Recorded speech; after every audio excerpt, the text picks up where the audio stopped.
Hello. I hit start streaming. I can only hope that means it's actually starting streaming. Hey, I think so. I'm listening to it on my phone because I'm still not used to this little streamer deal. I'm gonna double check the audio and the music. It's kind of low. I can maybe raise it a little bit for you guys. Hopefully it's not too much. I know with my last one, it was louder than my voice, which, oh no, oh well. But this time, hopefully, it's a little bit more balanced, a little bit more mixed. So hi, welcome back. It's been 2 weeks, 3 weeks maybe, I don't know. I got busy, but I'm back here. Rewatch the little intro cutscene for this game. It gives me a sad vibe. I'm ready to be sad again. This is part 2. I went through the first, section or chapter, whatever it was last time. So if you're just tuning in on this one, go find part 1, because you'll be confused, probably. I kind of mostly maybe remember what happened in part 1. If not, that's my bad. That's unfortunate. But yeah, that all said, thank you to anyone who watched the first part. Hopefully this part's better on my end. The game's still gonna be good. Still loving the art. Still loving the vibe it gives. But alright. Let's hop into it. Let's give it a no Steam features. Shush. I don't want to use any of you. I just want to play from this save point. December 19th. Can I go? I can't go back and say. I know it just did the chapter thing. So we play as Asya. No AMD software. I don't want your notifications right now. I'd rather not. Alright. But we play as Asya, and in the last part, Asya was trying to befriend Ira, never really figured out how to pronounce that name, and then she, in the end, found her crying before she vanished, and presumably is just gone now. I think that was all happening before the intro of the game was a little prelude. But now we're in part 2, which was titled after one of the other characters whose name I don't remember. So, hopefully we get there. The inside of the Russian named cafe is warm. Still don't know how to read Russian. Sorry, guys. It looked that way whenever I walked past its huge glass windows. The whole interior basked in golden light. I did feel tempted to enter a couple times. But whenever I saw my classmates there and realized they just see me sitting at a table all alone, I just kept walking. Marina, that's her name. That's the chapter name character. Yay. You really never been here before? Mm-hmm. Wow. Well, there's a first time for everything. You gotta try their bird's milk souffle. So good. Alright. I think my mom brought something from home from this cafe a couple of times. Eclairs, Medovik, some other sweets. I don't remember much, but they must have been good. I always buy my own treats at the store. They're cheap and tasty. Yeah, cheaper than these for sure. Oh, you got something else. I like Kartoshka more.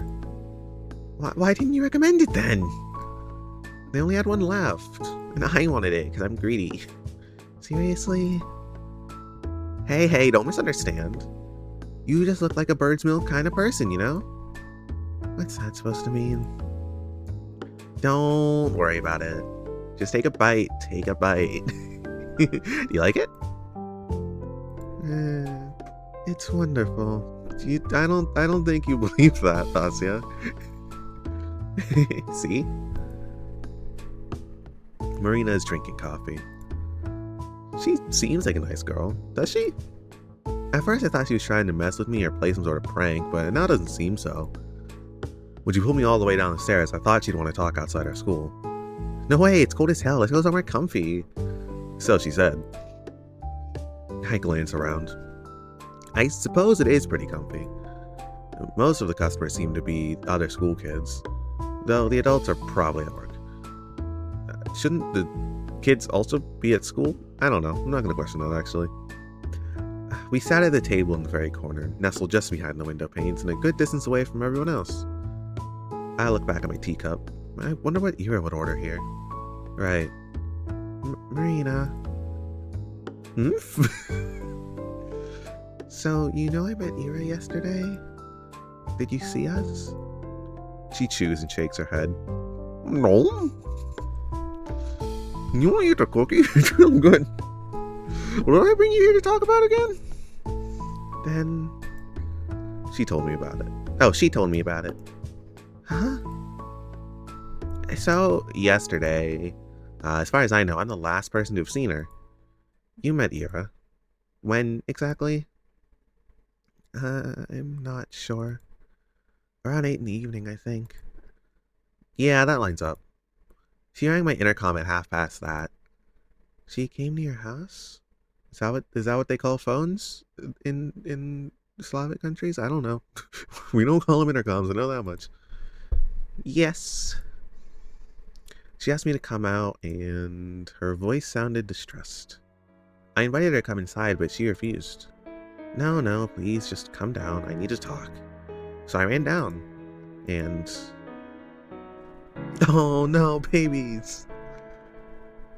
Oh, she looked so shaken. I've never seen her like that before. Not in a long time, at least. Yes, she looked rough when I saw her too. Right? I tried to calm her down, but she kept sobbing. I can't. You were right. I shouldn't. I think... I don't know. I don't think I can help it anymore. I don't want to go. It's okay. It's okay. You won't go. You're right, you won't go. No, I know. There's no more time left. That's it. I'm out, Marina. Don't say that. We can fix this. You can still... No. I can't. Nobody can. I can't even write anymore. I can't write anything. Yeah.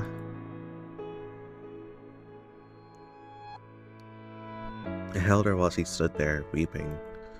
I kept saying the same stuff. She kept saying the same stuff. I didn't know what to do. And she said, she saw me just now, before I came here. Huh? That freaking weirdo. Asya. She saw me like this. She saw me...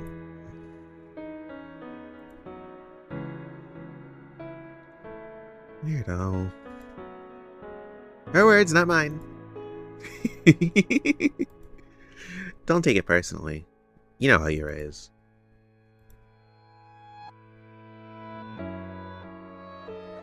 She seemed to cool down a little after that. Hey, you sure you don't want to come up? You can stay over at our place if you don't feel right. It's fine. I'm okay. I'll be going then. Wait, come on, just like that? Yeah. Bye. You're kidding me.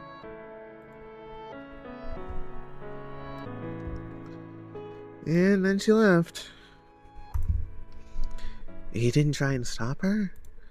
Eh? I mean, I can't, like, restrain her. And hey, I could ask you the same thing. You didn't hold her down with hands behind her back, did you? That'd be, like, really cool. No, I didn't. I did just watch her walk away, didn't I? But judging by Marina's story, it looks like these two really were friends. What did she say again? She hasn't seen Ira like that in a while? So she's been in a similar state before. And now she's all messed up. All because she'll be forced to leave. So, why can't we tell anyone about this? Well, how much do you know about Ira's family? Admittedly, not much. I know they've had some issues because of, Ira's behavior. They say she'll be expelled and sent away after this quarter. That's about it. Well, you're not far off. Her parents have been catching lots of flack. Yes, I know. But I still don't really understand it. What do you mean? I mean, even if they're getting criticized, sending Ira away, it just feels like they're giving up on her. Well, what do you suggest they do? This is a huffy-puffy little stance. Huh? We only have one school. If Ira gets expelled, she has to study somewhere. That's true. But it feels wrong. There must be other options. I guess some people learn at home, but I'm pretty sure you gotta be disabled to get approved for that. Oh, okay. It's just such a silly face saying that. I'm pretty sure you gotta be disabled. And he was gonna teach her. Her dad works at the institute, her mom's a nurse. When is time for that?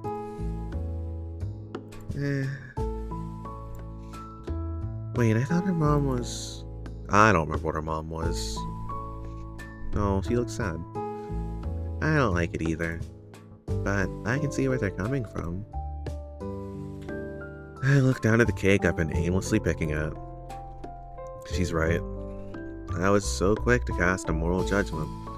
Did I expect their whole family to move just because of Ira's poor attendance? Did I expect them to come begging on their knees for the board to keep her enrolled? It's just so childish. I understand, but what does this have to do with keeping silent? Do you know Ira has a little brother? Huh? Little brother? I had no clue. She does. His name's Tolik. I don't remember if that name was said earlier. Funny kid, really. I really had no idea. That's okay. You see, it's true, Ira's parents haven't had it easy. But Tolik's got it so much worse. You know how when adults are cruel, they try and be subtle about it? Kids don't. No. Okay. Cool. It's not so bad when you're in kindergarten. Sure, some kids won't play with you because their mommy told them not to, but they're still too small to really get it. It sucks, but it's not the end of the world. However, he's going to school next year. So right after his sister got expelled, that's one hell of a legacy to walk into. Oh, no. No pressure, right? At least nobody will expect too much from him. Don't say that. Sorry, bad joke. But my point is, everyone knows that it's going to get worse. I can imagine. Yeah, so on top of all that, picture how people react if they find out his sister was unstable. Ira's already prone to anger. You've seen it yourself, right? Now imagine adding hysterics to the mix. Sobbing, panicking, acting strange. Not a great look. And rumors spread fast. Well, that's a bit crude. I wouldn't call what Ira did hysterics, but they will. I wouldn't either, but you know how they're gonna paint this. Word spreads fast, hey, that's what I said. You say anything to the teachers or police, next day everyone in town will know. That's why I think, I don't know it'll help anyone, Asya. But maybe I could give them a clue. What clue? Well, if anyone should give a testimony, it's me. I saw her last, right? Oh, right. Yeah, that makes sense. Well, I told him I saw Ira from our apartment window around that time. You know, without the part where I calmed her down, before I came, you know, without the part where I came down to talk. Or the part where she cried, or the part where she was really emotional and sad, and I kept all that to myself because I am a good secret keeper. But I'm turning her into an airhead. I don't know how helpful that'll be. She seemed to go in the direction of her house after we met, but I didn't exactly, follow her home. Not a stalker. So, not much of a pointer. Well, at least I know she didn't leave the city. Border control could tell him that much. Right. It sure is a pickle. I've had my doubts about reporting from the start, and now Marina has solidified them one by one. Oh, there was a bit in the first part where she was convincing herself that it was... She was trying to convince herself not to or to report them. I wonder if that's going to continue. I think it'd be funny if it did. Tolik... This really could harm Ira's little brother. But if that's the case, are we really supposed to just sit back and do nothing? Yeah, I don't like the idea of that. There's one more thing I wanted to clear up, though. One burning question Marina must know the answer to. Oh, by the way. You seem to be a good friend of Ira's. Maybe you know something about this? Good friend is generous. I mean, I guess I am. Just don't tell Ira that. She'll break out in hives. Oh, no. Really? Yep. She said my jokes get on her nerves. Can you believe that? What? Ira being mean? What? No, that's crazy. Yeah, I believe that. What? Mean! Sorry. I love this. It's great. Hey, I'm used to the abuse. It's not abuse. Wait, that gives me an idea. Huh? Let's climb a roof and yell some crap like Irochka, Marinochka, best friends forever.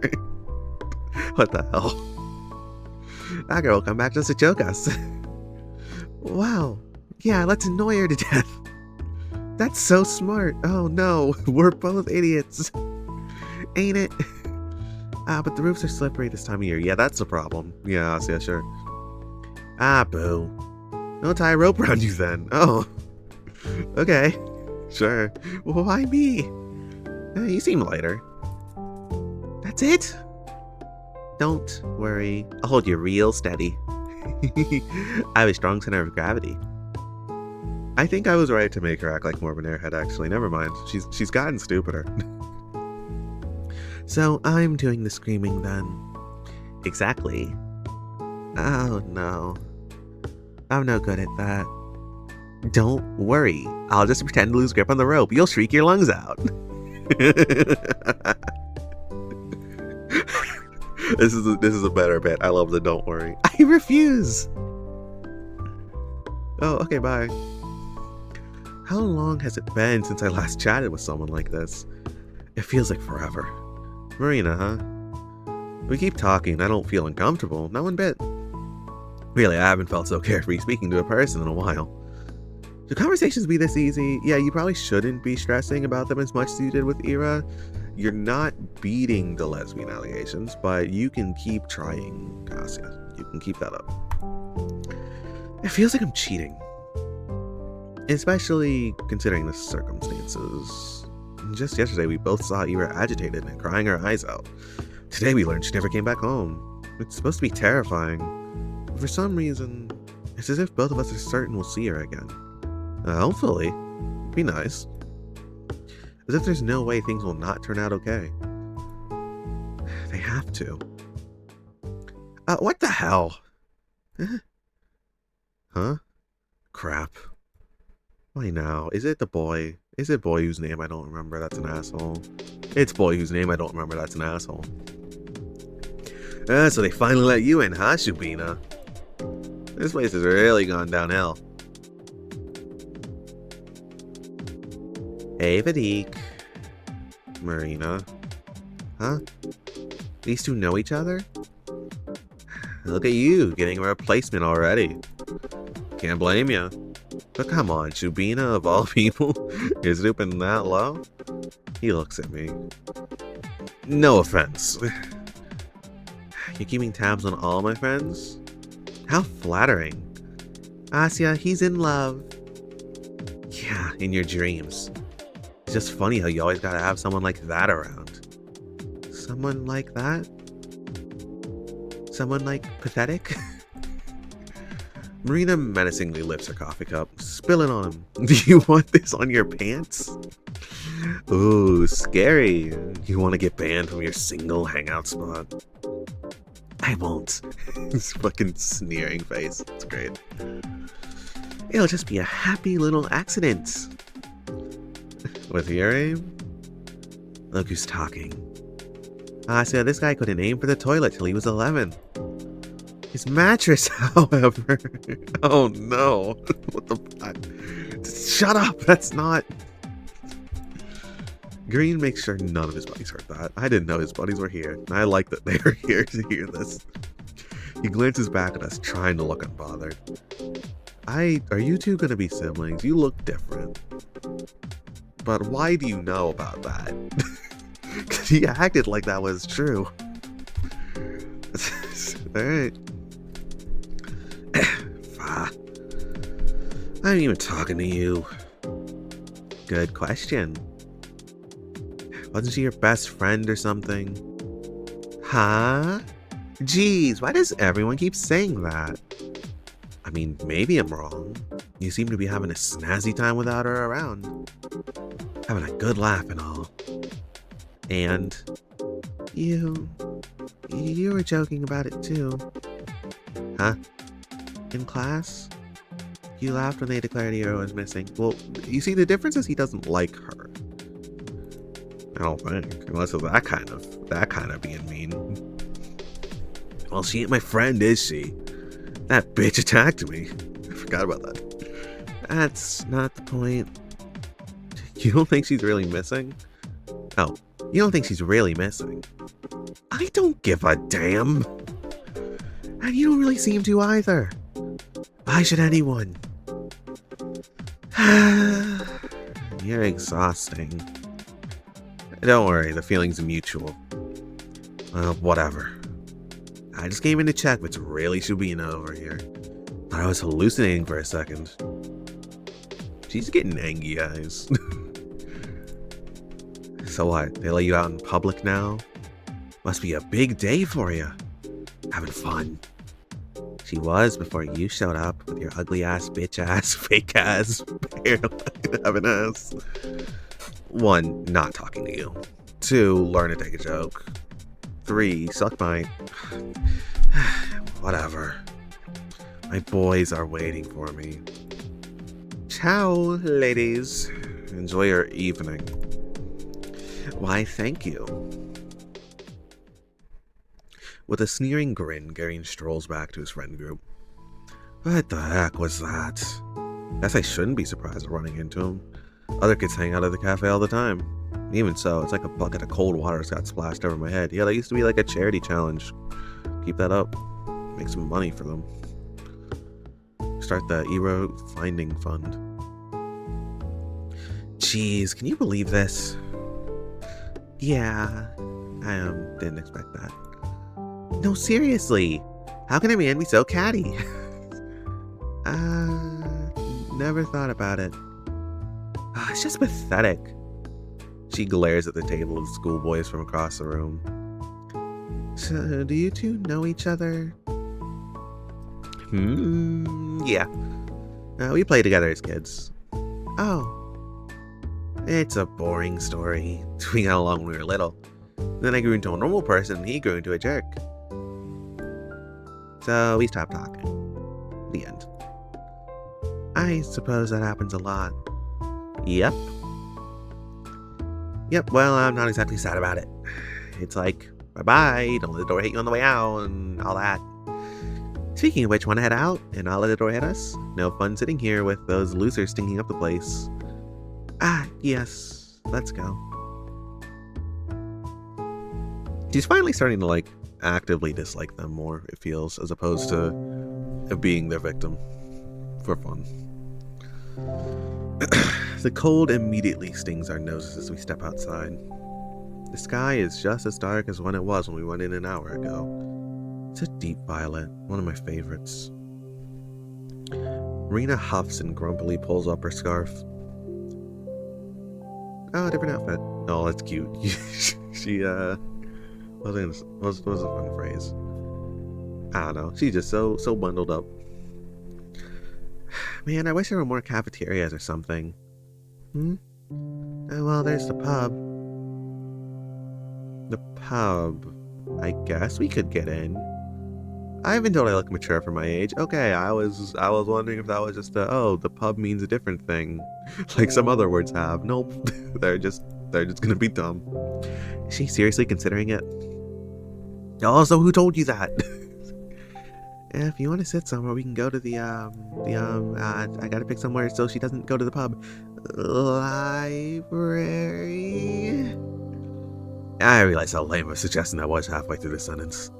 Ugh. And here I thought I was doing alright. Library. Huh, never thought of that. Yeah, you don't seem like someone who thinks about the library very much. It's okay, neither do I.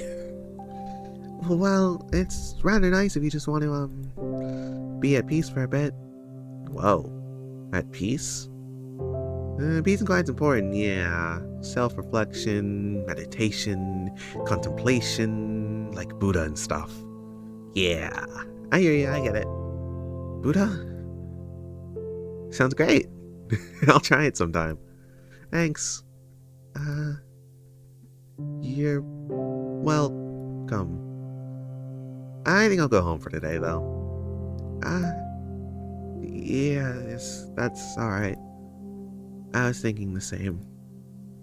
Cool then. Cool beans. She would say cool beans. I feel it. Well, it was nice talking to you, Asya. Sorry about the whole Vadik thing.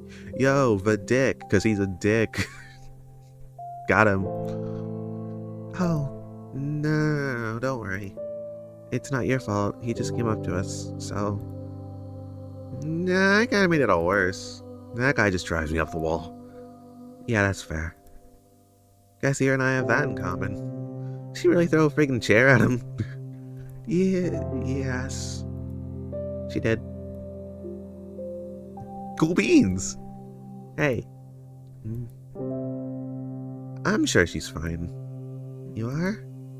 Yeah. This probably sounds silly, but it's like I believe in her. No way she would just go and disappear like that. I think I get what you mean.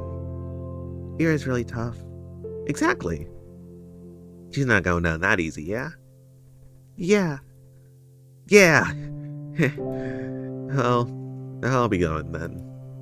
See you around, Asuka. Bye-bye. See you. Marina energetically waves her mitten at me and runs off down the road. I wave back before going my own way. Well, at the very least, if Ira does just full disappear, you've made a friend. Congratulations. I know that's hard for you, Asya. I shoot a parting glance at the cafe. There's a table occupied by Garen's friends, and ours is... Huh. I never paid attention to it, but the table we sat at is half obscured. If you look at it from the outside, at this angle, only Marina's back would be visible to passers-by. If she usually sits there, then... Ira might have sat at this cafe as well. It would make sense with Garen's comment, too. Placement. She must have only gone there when Marina dragged her in. And they sat in the same spot that made Ira invisible to anyone on the outside. I wonder if that was intentional. I should ask Marina about it. And also about what kinds of sweets Ira liked. And whether she preferred coffee or tea. And if she was gay, perchance. If I had a shot. I can't wait for Ira to come back.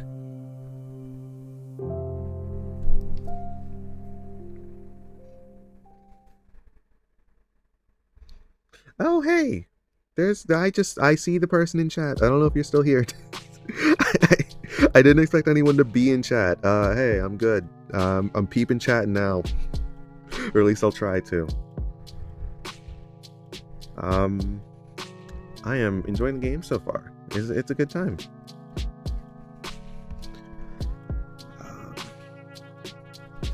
Yeah, I'm gonna continue. I forgot. I totally forgot. Yurin came up to us and he just slipped my mind. I watched Ask Marina about the man Ira was seeing. Sounds feel like something she would do, but after everything I've learned, I'm not sure if I knew Ira at all. We don't talk much at breakfast, but I asked my parents if they heard about her disappearance in the morning. Dad said about what I'd expected. Krachevsky's daughter. Yes, we got a notice. You know you're his dad? Did you see him yesterday? No, we're not acquainted. I don't think he came into work. I see. Do you think they'll find her? Of course they'll find her. It's not a big city. That's true. But there's still been nothing since the news came out. It's been a day. The police would know if she left through the control post. I suppose. It just doesn't feel like anyone's looking. They are. A few of my colleagues went in for questioning. Really? And nothing came of it. It's just a big waste of time. I don't see what someone's teenage rebellion has to do with us. Mom slowly shook her head. Poor girl. This made me feel a little more determined. It's clear the attitude towards the case is pretty much the same between both kids and grown-ups.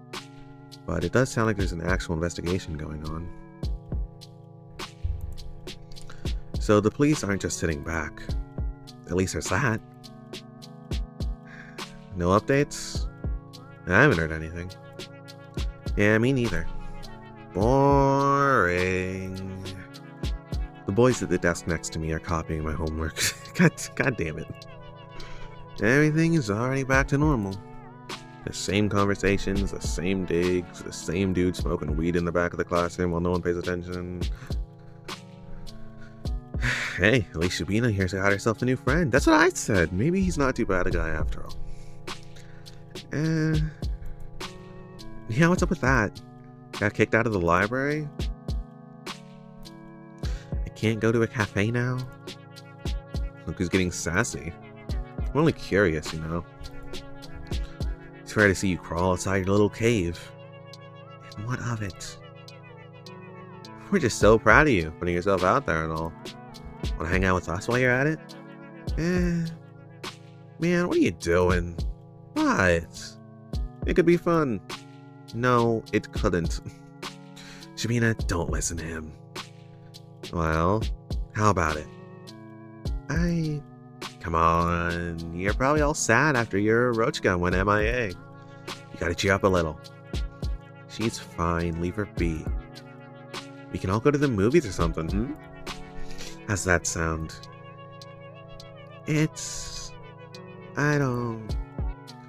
Jeez, he's just messing with you. Let him drop it already. Dude, don't ruin it. She was about to agree.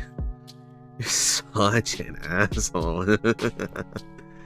I wasn't going to. I sigh. It's always gonna be like this now, huh? Ira might come back soon, but once he's transferred, that's all I'll have to look forward to every day.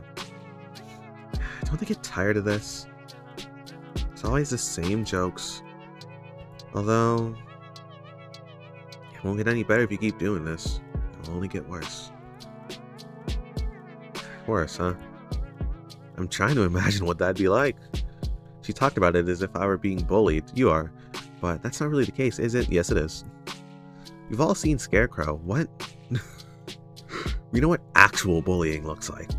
Nobody's hurting me or destroying my clothes. Oh, the worst I have to deal with some tasteless jokes. Tasteless jabs.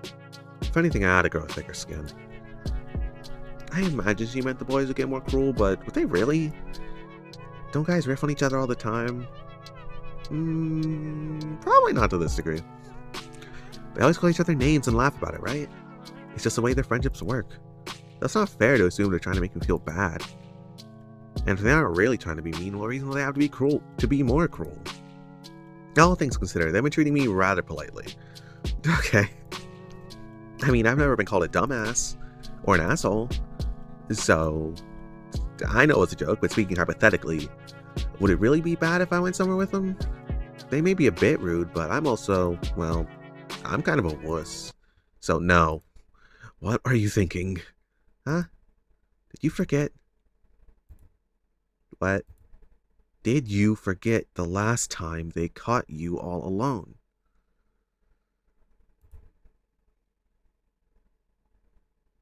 Oh, that's ominous. Okay. That was a prank. That time I... No. It was my fault. I just overreacted. I always do. You will overreact again. It will happen again. But Green wasn't with them. It wouldn't happen now. It wouldn't be the same. That's right. He'll make it worse. Sorry. You're right. I understand. Asia! Okay, yeah, Marina here to just interrupt whatever the fuck that was. Ominous shit, alright. Marina. Hi. Marina comes running across, runs to me across the hallway. I just added words in there. Alright, I can read. I feel a little better right away. Hey, got home safe yesterday? Well, she's alive. Isn't it obvious? Alright, cool. Same way of Blake Dacia, let's go. Yes, thanks. You? Almost died. What? Okay, so there's this hopscotch on the way to my house. She slipped. Can you believe that? That was goofy. Just skip right over her story. They didn't even sand it. That's a hazard. A deadly hazard. Unforgivable. That's what I'm saying. I told my bro to file a complaint, but he just blew me off. Imagine that! That's so terribly rude. I'm basically crippled and he doesn't even care. Oh no. Is it that bad? My butt hurts. Get well soon. I enjoy them. I enjoy their friendship. They're goofy. We chat about dumb things like that for a minute or two. I still can't wrap my mind around how natural it feels. It's so much fun, but I can't shake off the feeling that we're trying to stave off a question no one wants to hear the answer to. Marina has been nice enough to set an easygoing atmosphere. It's only natural that I should be the one to ruin it. By the way, have you heard anything from Ira yet? If Marina was a dog, her ears would droop. No. You? No. We never had each other's contacts. I was just stalking her. I see. Should have figured. I doubt she'd call me even if she had my number. Marina was the person Ira went to. If she did get in touch with anyone, it would have been her. Her. Actually, I wanted to ask you about something. Oh? What is it? I look around. Oh shit, I should save actually. Thank you, accidental right-clicking finger. Let's go. I look around. The hall is rather crowded, more than I would like. I'm not sure if it's a good place to discuss this. Marina seems to understand what's on my mind. Hey, how about we talk about it after school? You don't have any plans, right? I'm free, so... Yes, that would be great. Sweet. I got 5 lessons, so meet me right after. Alright. Later then. I gotta get back to my friends, which you are one of now. Come with me. We're gonna be friends. Okay, see you. She returns to the group of girls on the other side of the hallway. So Marina is pretty popular. Well, duh. She's a really outgoing person. Oh, so I see. She just adopts introverts. That explains it. Seems the type that can get along with just about anybody. I'm just not used to people like that paying any attention to me. It doesn't feel real. As if it's breaking some sort of unspoken rule. As if it's yet another way the universe has allowed me to cheat. The school day passes slowly. The boys don't talk to me after our short morning exchange. That's good. The room felt like it was buzzing with gossip only yesterday, but everyone seems to have already lost interest. What more is there to say? I figured that's how it works when someone you don't exactly care for leaves the picture. If Ira had never stood up for me, I'd probably feel the same. The Russian lesson drags on and on. They called me to the blackboard last time, so I should be safe today. My thoughts drift to a different place, and my eyes wander. Ah! The windows. Thin frost engravings had begun appearing on the glass. Later than I expected. Maybe the humidity levels haven't been right. They always draw it swirly in cartoons. I wonder why. Frost I tend to see is nothing like that. It looks a lot more like an imprint of a prickly pine or a clear surface shattered into fractals. A maze of edges expanding and folding over one another. It forces you to focus and unfocus, pulls you in like a kaleidoscope. Oh god, what's going on? What the fuck? It makes it so that you look at it, look into it and through it, into the same repeating pattern of white barbs, an ornament of needles upon needles upon needles upon needles upon needles upon needles upon needles. Glass that's shattered without being broken. An edge without a piercing point. I think I've seen something like that before. Okay, now there's red.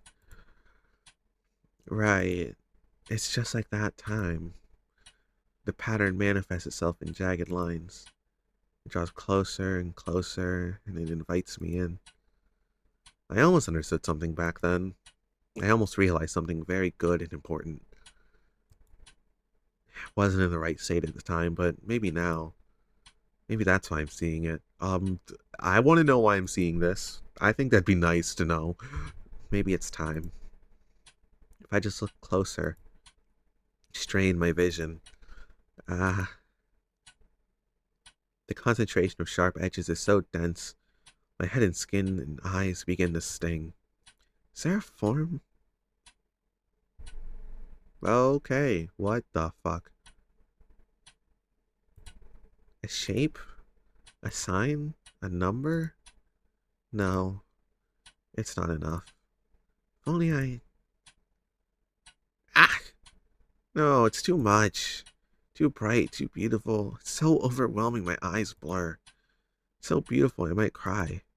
It's too much, it's too much, it's too much, it's too much, it's too much, it's too much, it's too much, it's too much. A bird flies past the window. Huh? I look around.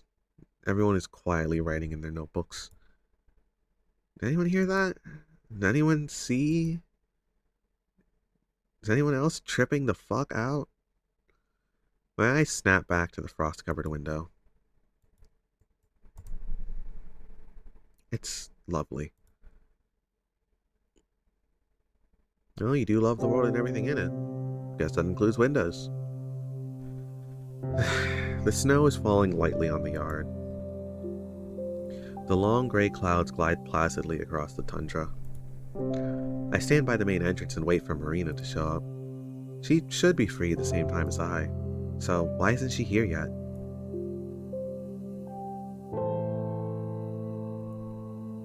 It's been a couple of minutes. A thought occurs, a rather an unpleasant memory. The letter prank from many weeks ago. Could she have... No, that can't be it. Marina isn't like that. I walk down the steps. She might have thought we're meeting in a different spot? It's not like either of us specified would be at the school gate. Must be a misunderstanding. Maybe she had PE and used the back exit. I'll scout the perimeter just in case. The snow around the yard is deep and somewhat bothersome to trudge through. Because of that, when you see someone go behind the school, you know they're either doing sports or trying to smoke without being noticed. I don't believe that Marina smokes, though. If that girl smoked, that would be a fever dream of a character. Oh? I hear soft voices coming from behind the gym. Aha! Marina's class must be getting out of PE. I knew it. I feel like it's gonna be the boys. I don't I don't like this. Maybe I can catch her there? It's A-boy. Don't mess with me. Stop playing fucking dumb. Quiet, damn it. I told you, I don't know. I'm sorry. What? You know what's going on, don't you? Think I forgot? He's been saying random shit. Staring at nothing. Mom's getting real worried and you know this, right? Right? The boy's voice is so shaky it takes me a moment to recognize him as Garen. Oh shit. Wait, Garen? This anxious? You had this. Marina. Fatik, I'm begging you. Please. Please. I don't know what to do. I'm sorry. I don't know. I wish I did, but you got better. Listen. Don't give me that. I have a pair of eyes, alright? I know you're not the same or whatever, I get it. But you're functional. So I need to ask you. Please. Thud. Crud. I wanted to back off all sneaky like. Man, did that backfire? Why did I have to slip? Asya? You. Oh shit. Alright, there's some good fairy art. My god. Before I know it, Garen pulls me up by the front of my coat. You little bitch! Think you can eavesdrop on people now, huh? I didn't... Hey, let her go! She was listening in on us. No, I said let her go. He grimaces, but loosens his grip slightly. So, Shubina? I was waiting for Marina. We were supposed to meet up after school. That's right, we were. So, I thought we'd meet by the gate. You weren't coming, so I thought I'd look for you. And when I crossed the corner here, I slipped and fell. Jeez. Are you okay? Yes, I think so. So what? You're saying you didn't hear shit? No, nothing. Yeah, right. You suck at lying, Shubina. I'm not. Damn it, Fatik. Drop it already. Whatever. Sure. Ah! He almost throws me to the side. God damn. Marina runs off and saves me from yet another humiliating fall. Piece of shit. I don't believe you for a second. Try and blabber about this to anyone. See where it gets you. Watch your tone. Damn, I didn't expect to see her serious already. She's got nothing to do with it.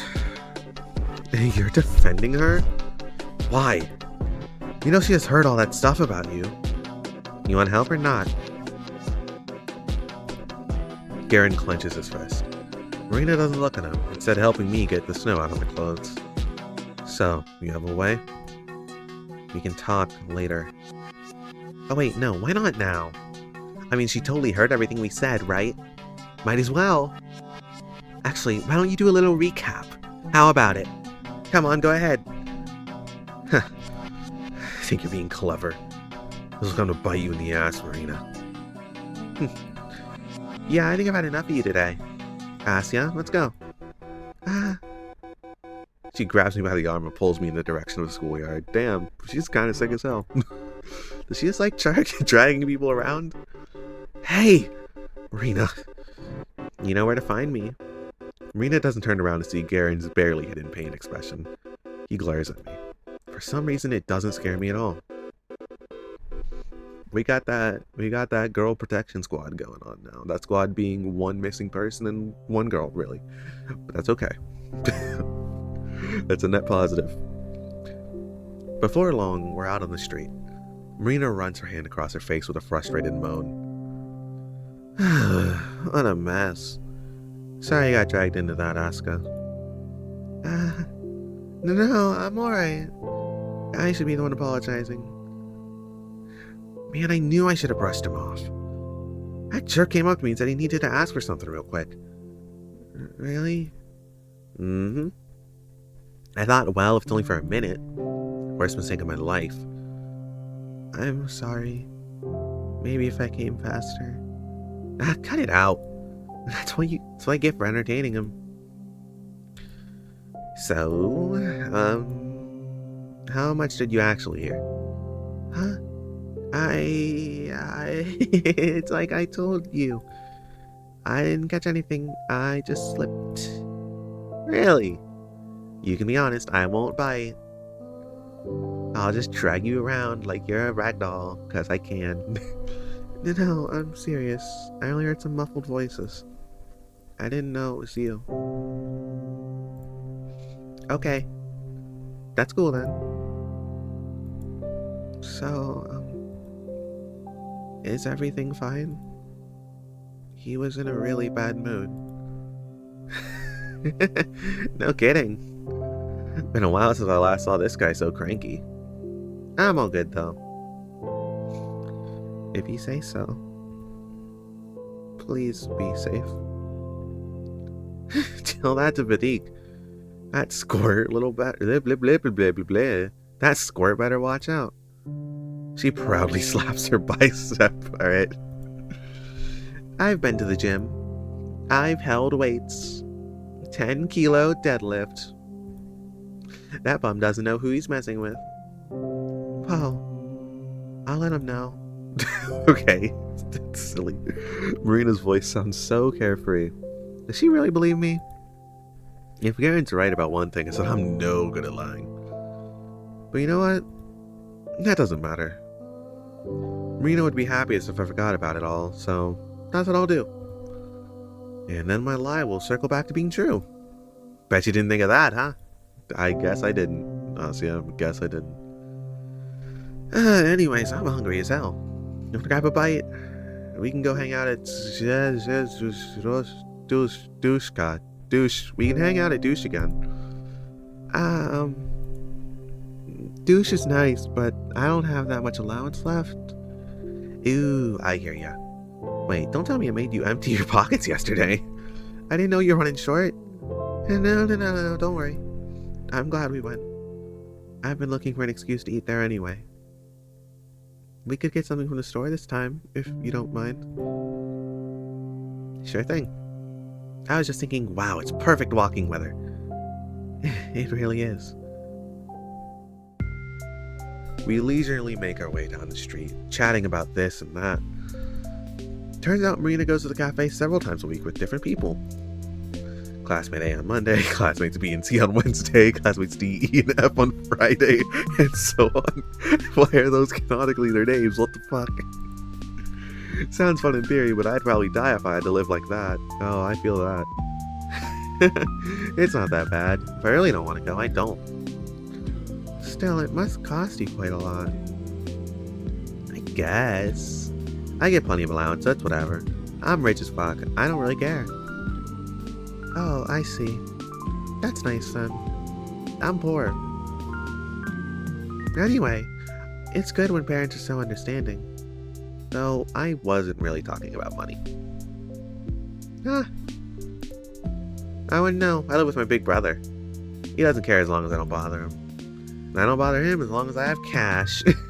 It's like you have a contract. Oh, wow. That's pretty cool. You think? Yes! I mean, it sounds fun living with your sibling. And you get to eat treats at the cafe all the time. Not all the time. You think I'm some sort of sugar addict? So that's where you get all that energy. Now listen here. I'm joking. No, I'm serious though. I don't just stuff my face there every day. We go to the movies pretty often. You know, at the community center. You can tag along sometime if you want. You mean it? Of course. The more the merrier. No, I don't know. I don't get any new films over there. Oh, I heard they're bringing in an American flick next week. We have to go. Really? I'd love to. Then it's settled. Oh, cute. The whole time Marina and I are browsing through the aisle of the department store, I can get this invitation out of my head. We'll go to the movies. We'll go to the movies. To a Hollywood film, no less. I'm so happy it's Saturday. A new week can't come soon enough. Isn't that funny? I got the same kind of invite just earlier this morning. But everything about that, even if those boys were only joking, everything about that made me feel disgusting. Funny that. Man, I can't wait to get out of here. You know what? I will save. It's fun a bit. The store? The city, dummy. Ah, whew. Really? What, you don't? Well, I like it here. I think it's very pretty. Can't argue with that. I just wish there was more to do, I guess. I know they're planning to expand the place. They'll take the barracks down in spring to build new blocks. And then there's talks about a new sports complex, but that stuff will take freaking years. I'm bored now. Oh, I had no idea about the barracks. Really? You really live under a rock, don't you? It sure seems like it. Well, now you know. Point is, there's jack to do all year. Can't wait until I'm done with school. Just a year and a half left. Do you know where you'll study already? No clue. I'm probably not getting into college. I'm the airhead now. I'll see where life takes me. I'm a person of countless talents. Who knows which one will be my calling? Whoa, really? That's pretty amazing. I don't have that many skills, I think. Well, it's all about the mindset. I'll make bank anywhere if I just put my mind to it. As long as it's not math. As long as it's not math. Or bio. Or English. Or chemistry. Or physics. Or Russian. Or history. Or lit. Wait a second. So how about you? Got any plans yet? She's fucking dumb as shit. Well, I'm only good at writing essays. So probably something in the arts. That's not gonna make you money. I can tell you that firsthand. Really, it ain't gonna get you a job. Maybe in Russia, not in fucking America. Oh, I thought you were like a top student or something. No, not at all. I do my homework, but when the teacher asks me something in front of the class, it's like my head goes empty. I don't do very well on tests either. That's surprising. You look pretty brainy.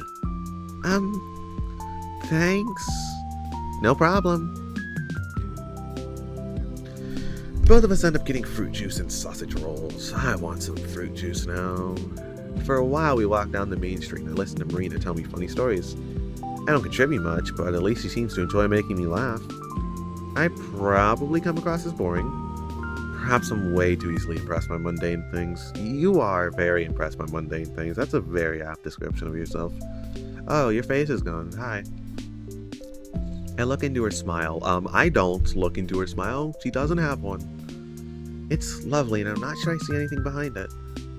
But Marina is a very nice person. That was an interesting sentence to kind of just go past. Alright. With nice people like that, it's hard to tell. Maybe she thinks I'm lame but doesn't realize it. Maybe she's stifling that feeling down out of the goodness of her heart. Maybe one day it'll become too heavy, too unbearable, and that's when she'll explode at me for all the times I've acted strange and looked too ugly next to her. Oh, okay. That day is getting closer with each passing minute. It's rapidly approaching and she's none the wiser. You have a very specific kind of anxiety, girl. I don't know what kind, but it's very specific. But that's fine. I know it's coming, so I will prepare. Until that day, I'll enjoy my time with Marina to the fullest. This small repose didn't come out of nowhere. I understand. Ira, who was supposed to be here until the tail end of December, went away. The same Ira that came here as an answer to all of my prayers. Bringing her to me probably cost the world a lot of effort. And when all that effort was cut short, well, Green called me a replacement at the cafe. Maybe that's true from his perspective, maybe even from Marina's. But from where I'm standing, Marina is a substitute for everything that Ira stood for. My hope, my shield, my happiness. It makes sense she appeared as soon as Ira vanished. In fact, it all lines up so perfectly. I'm surprised I didn't notice it right away. Of course, that's what it is. But then I'm not certain why it isn't working like it should. It's not Marina's fault. It's not the fault of the universe either. That leaves only one other aspect. You're gonna say yourself. Me. Something in my brain just refuses to connect. It feels like amazing to have someone like Marina go out of her way to talk to me, even if it's only because Ira is missing. Nevertheless, I can't appreciate it fully. I can't get lost in it the way I'm clearly meant to. As if it's not enough. As if I still keep thinking about Ira all the time. It's only been 2 days since I last met her. 2 days are no reason to panic. Of course, I saw her crying, but it's probably okay, right? Her taking some time to herself is nothing new. And she's been really tough, so she'll be fine. Of course she will. Everyone being so blasé about her banishment seemed vapid, but when you look at it objectively, the situation isn't that alarming. It's just, I'm just being a crybaby. Like always. Alright, this one better not start shifting into 4 different hues and expanding in my face like the last one was. Then again, that is a harmful way of thinking. If I believe the universe has let something bad happen to someone like Ira, then I'd be doubting the world's sense of justice. Not only that, but I would also be rejecting the privilege I've been given. I want to draw an apt comparison, but all my metaphors are falling short. Maybe I'm like a child who was gifted a doll, lost it, and then started to pout when the replacement wasn't identical to the no. See, that's what happens. I started comparing wonderful people to toys. What's wrong with me? Even when I'm trying to explain how ungrateful I'm being, I find the most despicable way to do so. I really don't know if I have a soul at all. Okay. Are you okay? Both mentally and emotionally. Marina looks at me expectantly, holding her hands up to the hot air stream. In our aimless strolling, we've reached the warm beds next to the back entrance of the research center. The snow around the chutes has melted, forming uneven splashes of dark soil lovingly sprinkled with months-old cigarette butts. I don't know where those came from.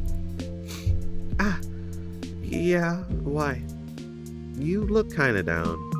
If you're tired of my blabbering, you can just say so. I can get a bit carried away. No, I was listening, really. Yeah. I just figured you're too polite to tell me to shut up. I wouldn't. I like listening to you. Honest? Yes, honest. Your stories are fun. And you have so many friends. I'm surprised at them. I appreciate you making time for me, at all. Please. Am I supposed to sit on my butt eating cake while Ira's gone? I mean, just yesterday. We actually have important stuff to talk about.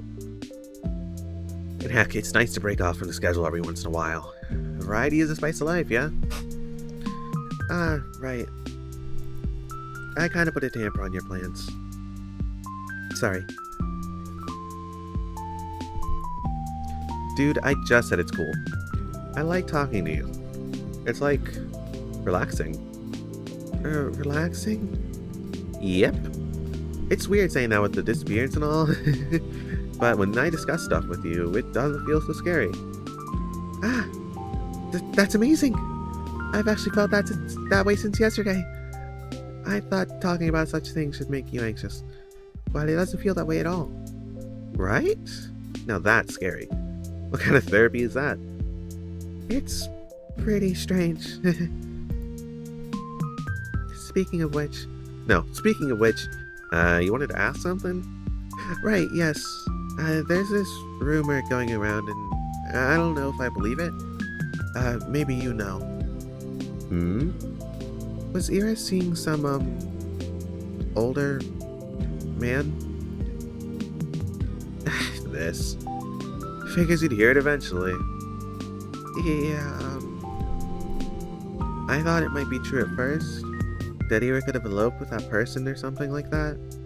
But you never mentioned anything of the sort, so it's probably just gossip. Elope! Ew! Ew? Why? I thought it sounded quite romantic. Romantic? The guy's like 35. Well, love has no age, right? Yuck! Don't go around saying stuff like that, it's dangerous. My face goes so red. Okay, well, I'm glad Marina has some sense. We fucking need it. Did I really say something that embarrassing? Yeah. Okay, well, I don't usually say anything when others bring this up, but since you seem to think that they're lovers, there's a problem, so I'm gonna clarify it. Like, if somebody asks me about it, I go, man, I've never seen her do anything like that. What a load of crap. But I think you'll understand. You'll understand better than when you thought he was a lover. That's my brother. Oh. Oh. Huh? That guy. The old guy. It's my bro. How, your parents... Okay, no, hold on. You're like 16. He's 35. That's almost 20 years between one kid and the other. That's too long. Just don't do it at that point. So Ira and your brother are... No. They're not like that at all. Gross. Never say that again. She sticks her tongue out as if she's about to gag. That bad? I would literally die. Oh no. But what's going on then? If you don't mind telling me. It's fine. I think if anyone should know, it's you. Really? I can trust you, right? You're not gonna run and tittle-tattle the first chance you get. Yeah, tittle-tattle. Interesting phrase. Of course. I mean, of course not. Double negatives. That's so. Anyway, my brother, Lev. Lev? I don't fucking know. He works in the labs, like the ones at the research complex. He's been helping Ira. Helping? With what? I guess you'd call it managing her stress. Huh? She's a kind of neurotic condition. Sometimes her head just goes haywire and there's nothing she can do. Lev says there's some brain chemistry stuff. I can't say anything more than that. So when she got angry at her classmates... No, that's Ira at her soundest if you can believe it. Oh. You'll know it when you see it. Sometimes she just can't focus on anything, any sound, any person. Sometimes her mind just gets tangled and she starts to panic. Things like that. I see. You think she was, tangled up the day we saw her? Yes. Absolutely. It hasn't been that bad in a long while. Not even a year ago when she just started treatment. All along, this whole time I had zero clue. The more I learn, the stupider I feel. Just picturing her go through all that makes my heart ache. Poor Ira. We're lucky, really. I mean, I don't know where she'd be if Lev refused to help. There's only so much I could do. But he got Ira the meds. Meds? Some pills to keep her head in check. They're not the type you can get from a pharmacy. You mean illegal drugs? What? No! Don't make it sound so scary. Sorry, maybe I misunderstood. Jeez, it's nothing that bad. Just a new type of pill, so it's hard to come by. Oh, wow. Well, anyway, I doubt you ever followed Lev's recommendations to a T. But at least she got better for a while. That's incredible. Your brother must be an amazing person. Both of you. Stop it. I didn't do much. Probably annoyed her more than anything, really. I'm sure you were important to her, too. You think so? Mm-hmm. Well, who knows? He rejected the therapy after all. What? She just flat out refused a month ago. Stopped taking her pills, stopped coming to her place. And well, you saw what happened. But why? She was feeling better, right? You said it helped. Marina solemnly shrugs. She has decided she didn't want it anymore. It's gonna have some awful side effects, so I can't really blame her. Wish she had talked it out with us, though. Without the pills, those little states will only worsen. Why didn't you say any of this earlier? Huh? Well, why would you keep this to yourself? Why wouldn't you tell anyone? She might be in danger. What if she gets injured while she's in that state? Are you seriously asking me that? I told you I can't go around telling people she had issues like that. Think about her kid brother for a second. Think about Ira for a second. You really think their family reputation is worth more than her safety? That's not right at all. Jesus, Asya, I'm not saying that. Look, let's say I told the police about Ira's problem. Let's say I told them that Lev was helping her. What then? What would change? Would it point them towards the location? The culprit? Maybe it'd give them a motive, yeah, I guess there's that. But so what? What do you mean, so what? They'll know she didn't run away just because she was rebelling or throwing a fit or anything silly like that. Everyone will understand it's serious and everyone will work hard to find her. Maybe the whole city will...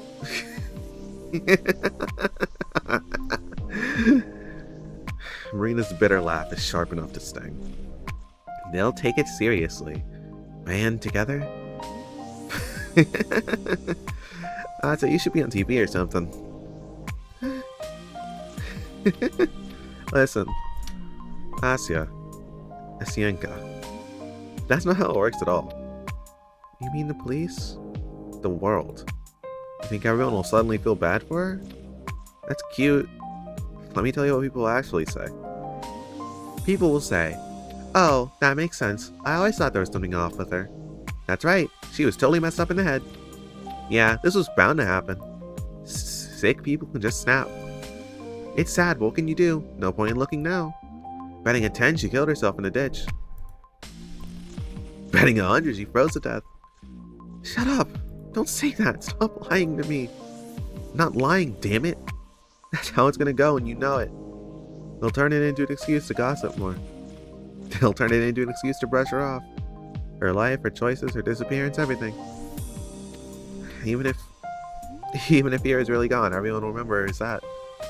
She'll be the basket case that always had it coming. Does that have a nice ring to you? Yeah. It's just not right.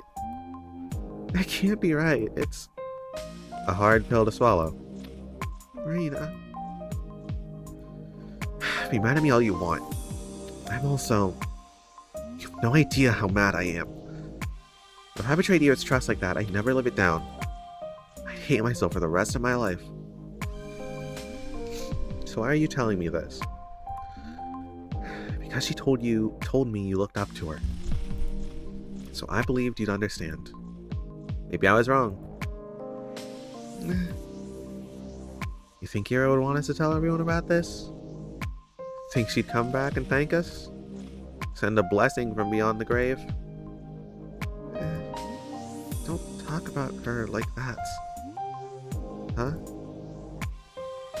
Come on now. Asuka, you gotta face reality.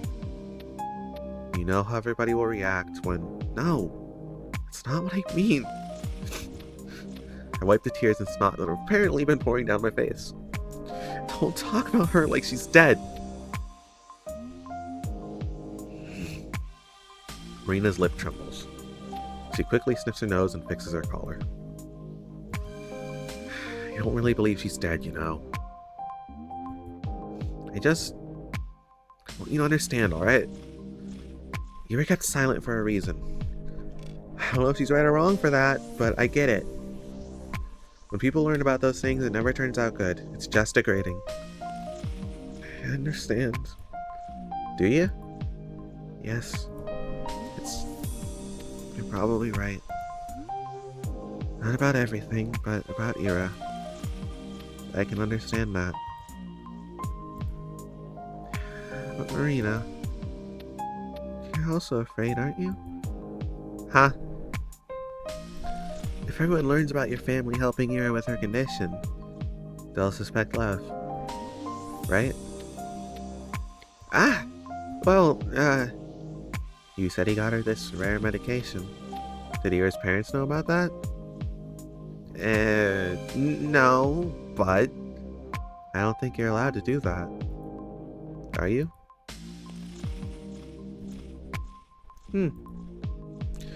Marina, you're a little selfish, huh? No, I'm just... It's okay. I know you're worried about Ira. Really. Fucking damn. You helped her because you cared about her, right? Your brother, too. Of course we did. Yeah. So, please don't pretend. Don't pretend you're keeping quiet only for her sake. Or for the sake of Tolik. I mean, I'm not pretending. I know. I just wanted to say. I don't think it's bad that you're also worried for yourself. That's all. Yeesh. Yeah, sure. Why not? I'm scared to get in trouble. There. You don't have to say it like that. What? I'm saying it. I'm putting it out there. I don't want to get in trouble. I don't want my brother to get in trouble. I don't want him to lose his job. Is that what you want to hear, Asya? Marina, please. Don't want to fight with you. That's not the face you should make when you respond to that. You're the one who started screaming at me. I don't want to fight either, you know. I'm sorry. I shouldn't have yelled. I didn't know you were capable of yelling. Whoops. Please forgive me. Jeez. Why so serious all of a sudden? It's not a big deal. Maybe. I thought it was important. Sorry. God, don't apologize. I feel like a total bully now. Oh, sorry, I'll stop. No! Stop with the sorries. Cut it out. Don't look at me like that. Don't look at me with those puppy dog eyes. Alright, I'll look away. You... Crying out loud. Marina chuckles and lowers her head. Her smile is wry and tired, but for some reason I don't feel sad looking at it. Something about her defeated expression makes me feel hopeful. That doesn't sound very nice when I put it like that. Sorry. I got carried away as well. Oh, no, not at all. You weren't rude or anything. No, really. I'm not usually like that. I don't talk like that. I know. And you're right. I said it in a nasty way, but you're right. I can come up with 100 of these noble excuses, but they're just that, excuses. I'm just trying to keep my nose clean in the end. It's really lame. That's not true. You need to look out for your own family, too. All of the good you did for Ira's sake still matters. Just don't belittle it like that. Maybe it does. I don't know anymore. You're making me think harder than I usually do. Everyone's just looking to save their own skin at the end of the day. Every man's an animal, yeah? That's not what I meant at all. No? I think you're still a very good person, Marina.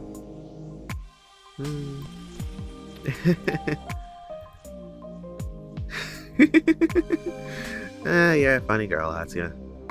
What? Really, I don't know what to make of you. Make a friend of me. That's what I want. I don't know how it works, but I just want to trust you. How to explain? It kind of feels like you'd never judge a person. That's so accurate.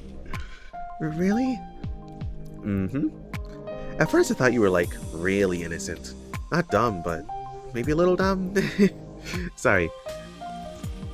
What the fuck? I don't think that's really true, though. I don't think you're naive. You know, I can usually make an easy read on people. With you, though, well, maybe it's because I only met you yesterday. But you're really nice, Asya. Nicer than I could have hoped to be. No, please don't say that. Nice is meaningless when applied to me. I'm not really charitable. Not really kind. Not really honest. I've been nothing but a hypocrite this whole conversation. But Marina says all these things so genuinely, I don't have the strength to shut them down. She doesn't judge anyone but herself. At all. Really likes judging herself. Has a very, very specific opinion towards herself, and that is that she kinda sucks. But thinks everyone else is nice. It's like that love letter, only the other way around. Her kind words aren't really true. This time I'm aware of that, while Marina herself has no idea. Does that diminish the value of those words? No, Marina didn't choose to be wrong. Kindness can be misguided, but it still deserves appreciation. Real or not, it deserves gratitude. Thank you. I'm not sure if what I said counts as a compliment. Of course it does.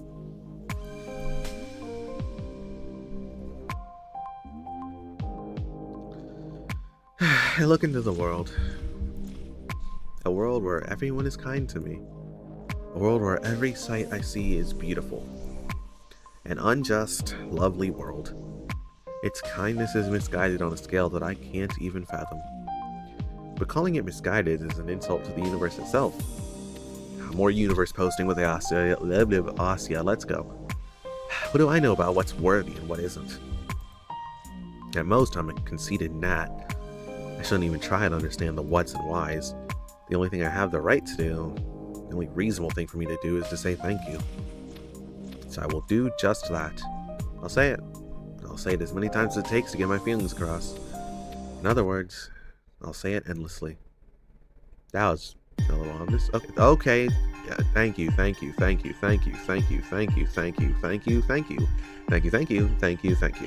I'm not, nope, can't talk that fast. Just not feasible. Dun dun dun dun dun dun dun dun dun dun dun. Do I have to click? I have to click. That's not enough. My life is finite, and so is my gratitude. It will never be enough, even if I keep living until our dying sun swallows the earth.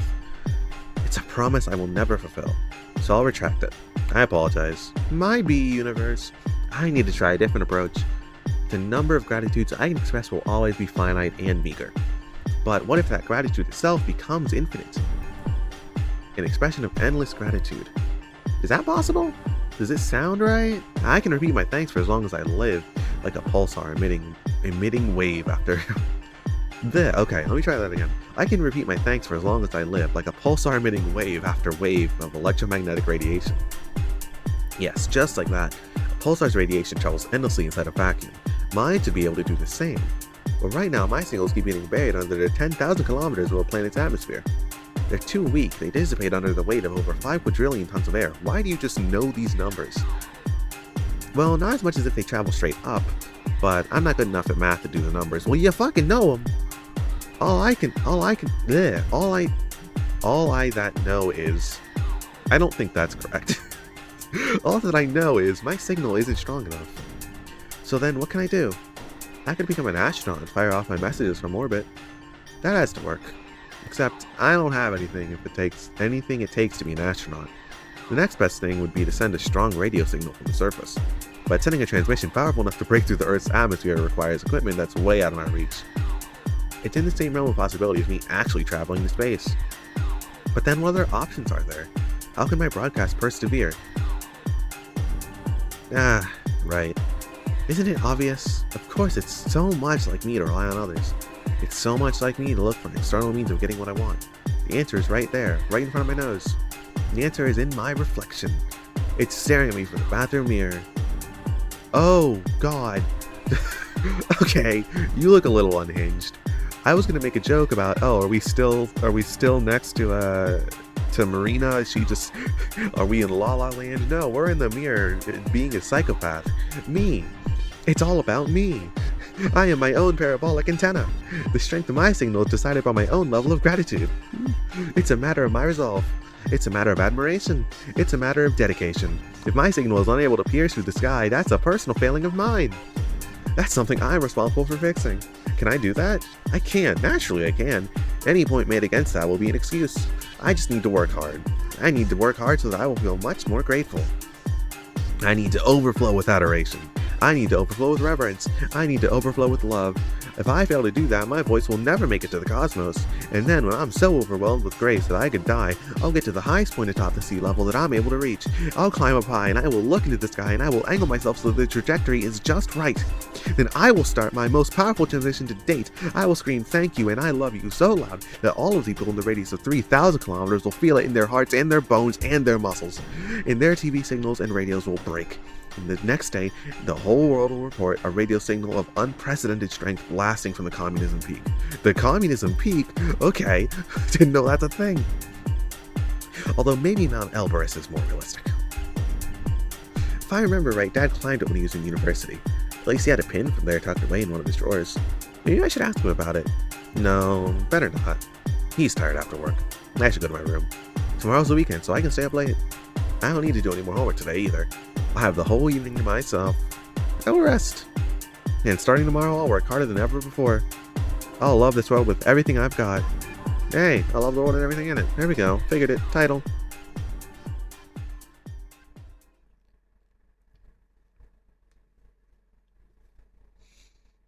Oh.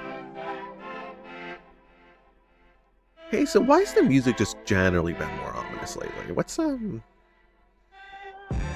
December 21st. 4 days to Christmas.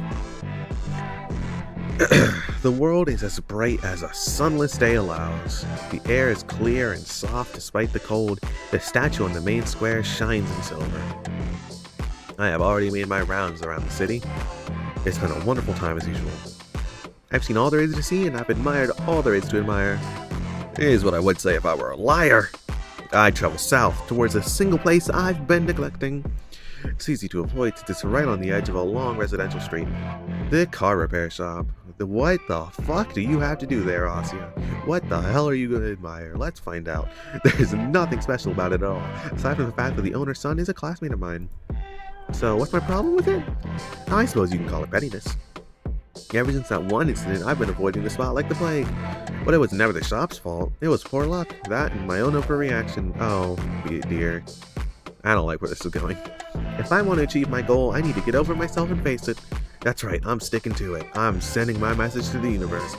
Of course, there are requirements I have to meet. I need to take in and process the beauty of the whole entire world to achieve the right signal strength. If I can't find the beauty in everything this town has to offer, how can I ever grasp the grandeur of the planet, let alone the universe? I'm well familiar with every other part of Rakuta 5, so excluding one area because of an old joke gone wrong is just unfair. I'm sorry, car repair shop. I'll fix my mistake. What? Why are we like this? I momentarily freeze up, then scoot behind the corner. Just now, was it Garen walking down that side of the road? I peek out just to check. Son of a bitch, it's Garen! Or what the fuck was his name? I don't know. That's right. He's marching quickly, hands in pockets. A couple of times he turns around as if to make sure he's not being followed. I'm gonna follow him. Huh. I wait until he is a good distance away before I come out of my hiding. I'd rather not encounter him after what happened yesterday. Yeesh. He's never been this screwed with me before. I mean, there are plenty of people on the street, so maybe I'm being overly cautious, but better safe than sorry, right? The road ends. There's the workshop. It's bathed in pure white light, almost as if it's glowing, inviting me in. I take a look around and don't see anyone, just cold and empty cars, some crates stacked by the building, and concrete slabs. The snow keeps softly flowing from the hills. It's quiet. I take a peek through one of the windows, but the only thing I see is my reflection. They fixed it, then. Is there really nobody inside? It's not like I particularly wanted to enter, but I thought that might be the best way to go about it. Have a quick glance, see how normal everything is, then leave. Nice and simple. It looks like they are closed today, though. I was certain they worked on Sundays, too. I should check out the schedule at the door. There. A scratched up metal plate. Let's see. Monday, 9 to 20. 9 to 2. I can read. Monday, Tuesday, Wednesday, Thursday, Friday, 9 to 20. Sat and sat. I don't feel like sat twice is correct. 10 to 18. Should be open. It's Sunday, just past 12. I knock on the door, then give it a tug. Yeah, that might not be the correct, might not be the correct text there. ... It won't budge. Yeah, I should say it. I give it another tug and then a push. That's strange. Maybe it's not the time yet? But when, if not today? Will the universe really hold me back like that? No. Let's not jump to such conclusions. The mechanics are probably on lunch break. Of course. Though I don't believe they had it listed. Did I miss that? Monday, 9 to 20. Monday, Tuesday. Why did I even try and read it again? Yep, still says Saturday twice. Maybe that's the issue that you're running into. Is that they don't have Sunday. That's the problem, maybe. Oh, my phone is dying. I need to plug it in. Don't mind me. Quick, I'll adjust the text. We get new shit. There we go. No lunch break. So it's not me being inattentive. Then why? Oh. Maybe some sort of holiday today? No, 4 more days. I'm bad at keeping track of things like that. Still, shouldn't there be a notice or... Wait. I look over at the metal plate again. Oh. Oh. Oh, that's a whole different thing, actually. There's 3 Saturdays now, and all those numbers are different. Huh?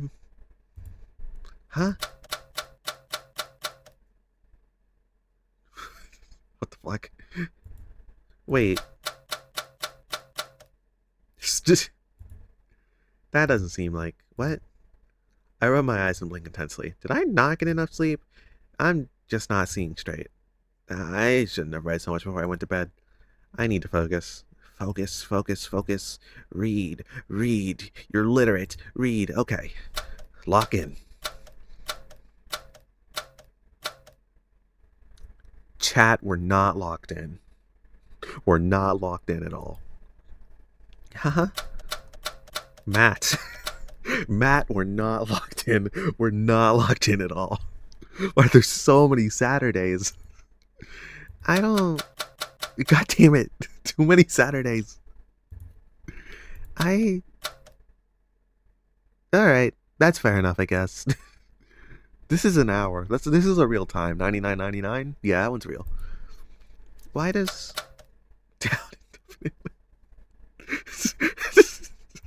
Silly. It's okay. I got it. I know what this is. This was a metal sign. Right? I shut my eyes. It's just a dream. I've seen these things before. They come to my apartment door, but the number is all messed up and wrong. I need to make an urgent call, but the rotary dial warps into a spiral. I'm running through my school and I can't find the right classroom because the number I need doesn't exist. In times like this, I need to firmly close my eyes. I need to understand this isn't real. Then when my eyes open, I'll be in my room. I'll see the morning light beaming in through the window, projecting a bright square on the wall. I'll look into the sliver of the sky outside, and it'll be soft hue, pink and blue.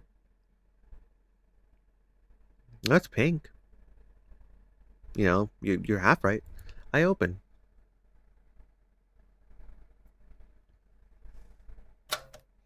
Monday, 9 to 20. Tuesday, 9 to 20. Wednesday, 9 to 20. Thursday, 9 to 20. Friday, 9 to 20. Saturday, 10 to 18. Sunday. Claus's face is... Oh. Okay. Wasn't expecting that.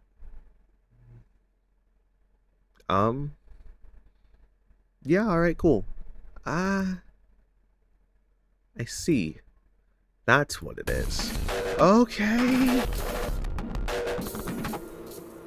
Okay. What the fuck? Fairy, what the fuck? That's not what I thought this game was gonna be. That just isn't what I expected. Okay, I can't read sideways and backwards. Deep air. I can't read that. Tasha's face is a lot of emotions. Is this a face? Is this a person? What is this? Is that Slimer? Okay. What? I stumble back. What is this? What's going on? My vision's clear. I look around. It's all the same. Is this a prank? There's no one here. Is this a prank? This is a prank? Garen. Yes, it's him. On the way. I heard him. I saw him. He was nervous. He was walking in the other direction. He was walking to me and I didn't want to spoil the fun. Good thing wow, this is quite a prank. You did yourself. You said this stuff. How do you do this? And, Garen, tell me. I wonder how you did this, Garen. Please tell me. I'm dumb. I can't figure it out. You must be rare. This must be true. That's really amazing. You're really amazing. You've helped me out so much today, Benny.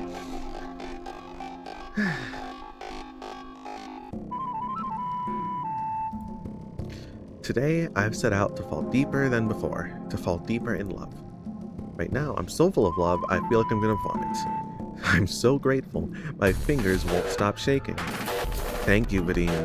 I won't forget this till the day I die.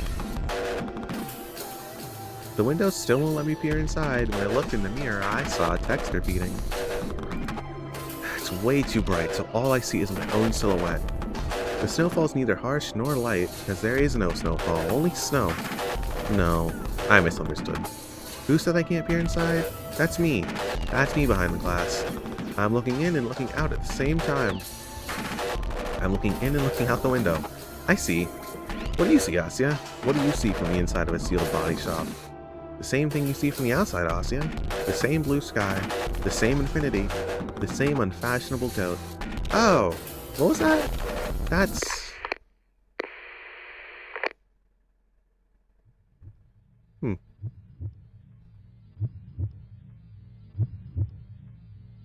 Okay. It smells of oil. The air is so thick I feel like I'm choking.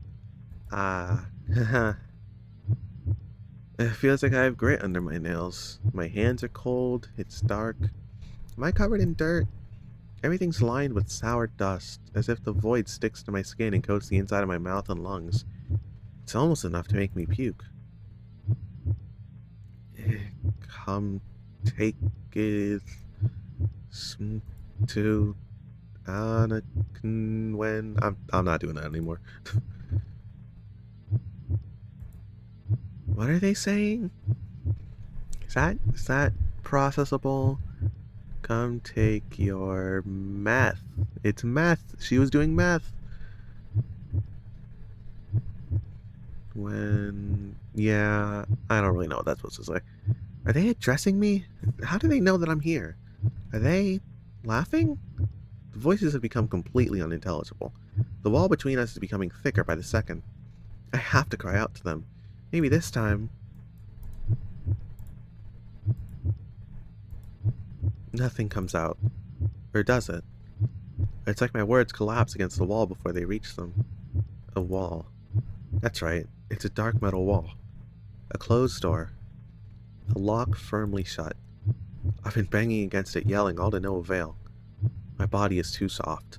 My words are too weak. My outline is too blurry. Of course I can't break, though. I'm no more than a shadow. A dirty, dusty, grimy shadow that reeks of petroleum and sweat. Why is a shadow afraid of the dark? A raindrop shouldn't fear the ocean. A fragment shouldn't fear the whole. Perhaps it didn't know it was a shadow. It lived too long thinking it was something so much more solid. It believed the notion of agency existed in this world.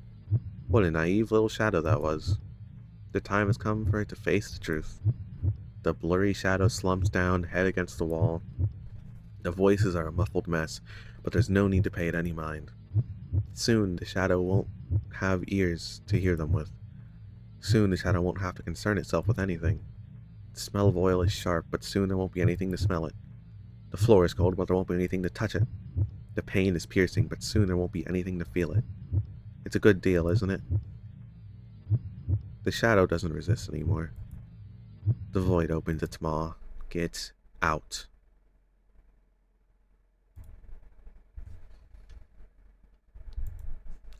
Huh?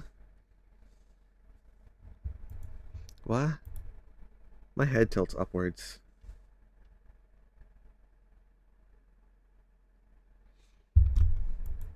A clear voice. So clear it's like the words have spoken right into my ear. Who? I spin around. Okay. A window. Was it always there? Pale light seeps through the frost. I'm gonna pause for one moment because I can't tell if my stream is frozen or something.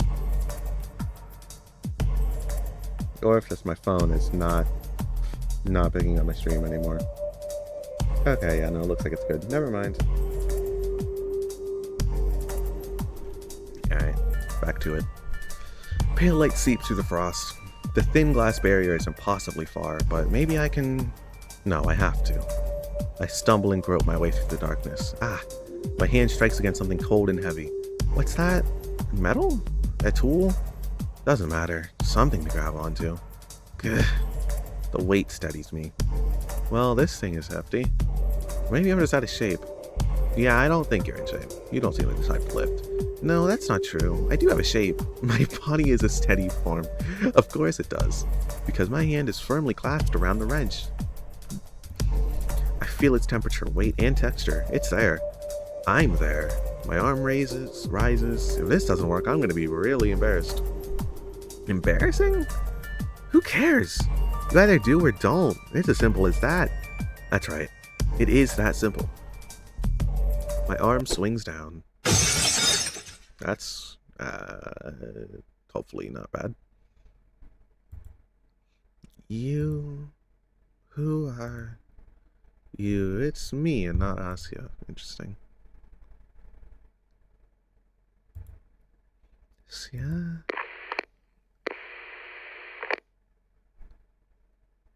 Okay.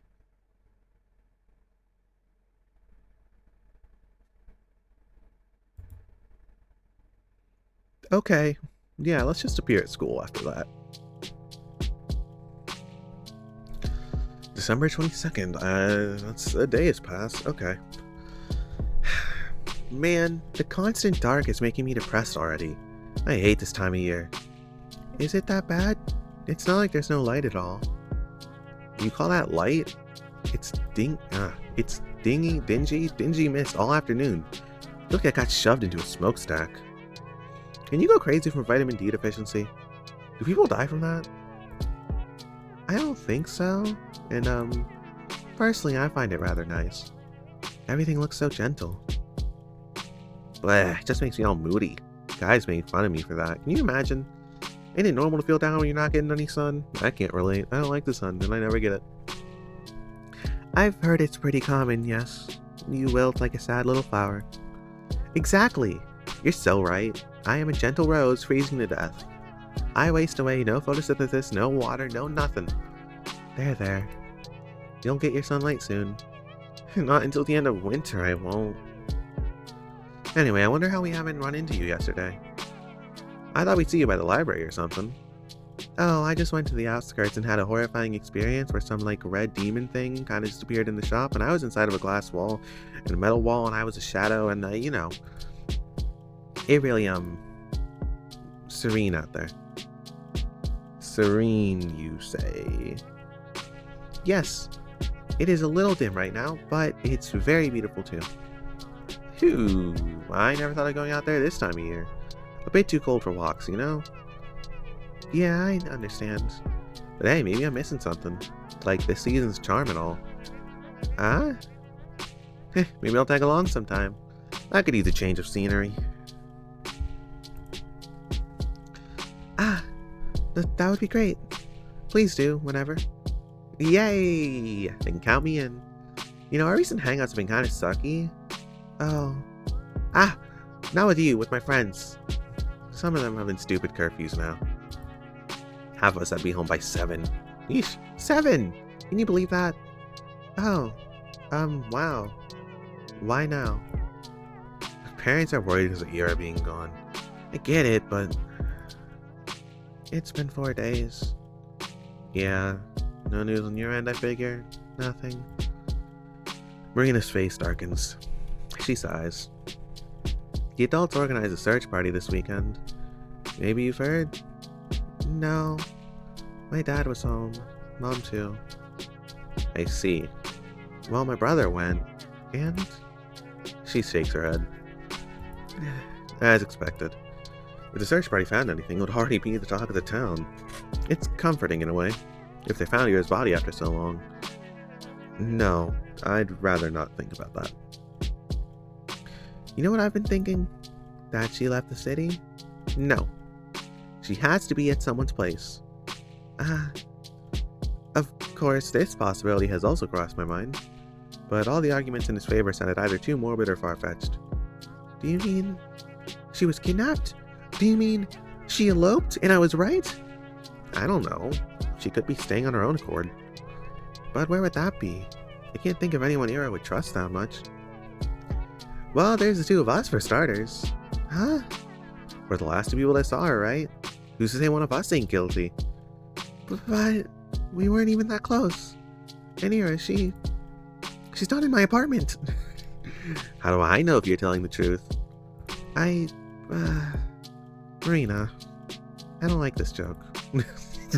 I don't like this bit. Let's stop.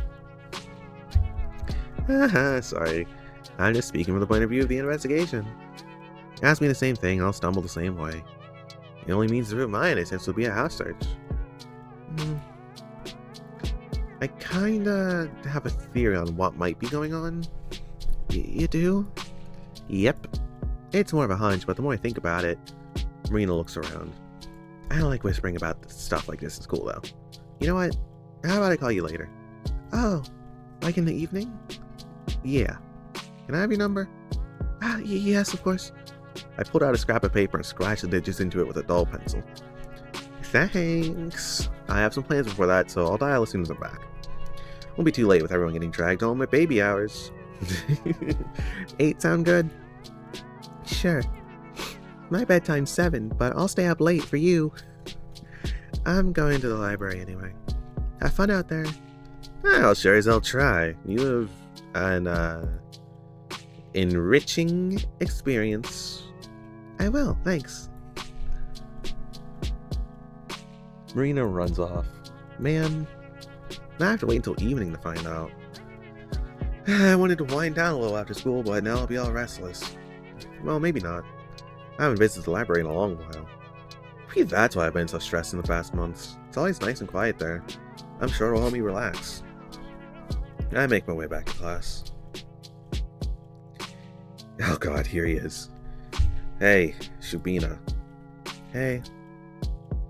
Did we, have no homework? Your notebook's empty. Oh. No, we did. I'm pretty sure. Well, where is it? Nowhere. I didn't do it. Oh. Well, that's a change of pace for you. A surprised hum rolls through the whole group. That's okay, I'm also a little shocked. Oh, is someone getting rebellious?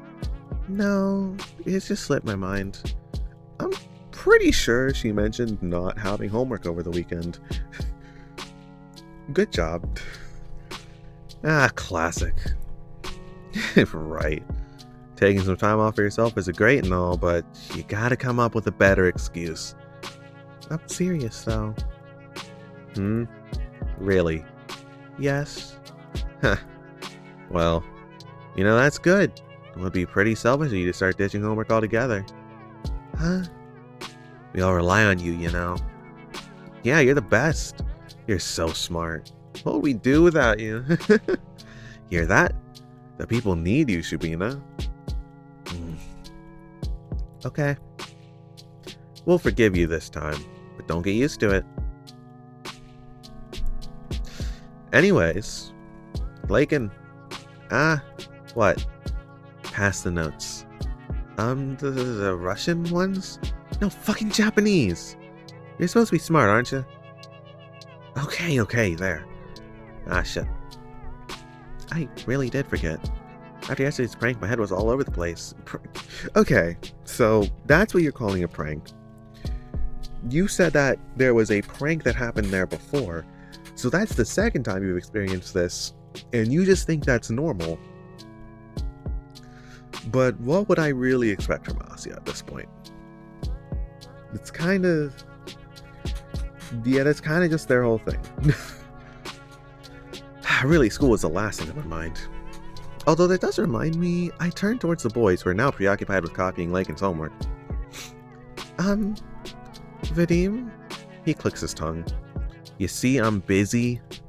Yes, but shut up. He briefly glances at me. If you want something, ask me later. Oh, okay. The bell rings right as Garen finishes his notes, so I don't get the chance to ask him. Not until the lesson ends. At least the teacher doesn't check my homework. She's used to me always having it prepared. Damn! There's been times like that in some of my classes. I was always like goody two-shoes, fuck. So they just would either glance over what I've done, or just be like, yeah, I'm sure you're good. I was gonna give you the grade. I feel like I've just abused someone's trust a little. I never felt like that. After the lesson's done, I catch up to Garen in the hallway. What? I wanted to ask you about yesterday. Yesterday? His face twitches. He looks back at his friends. What the hell are you talking about? I saw you on the street, so... What's this about?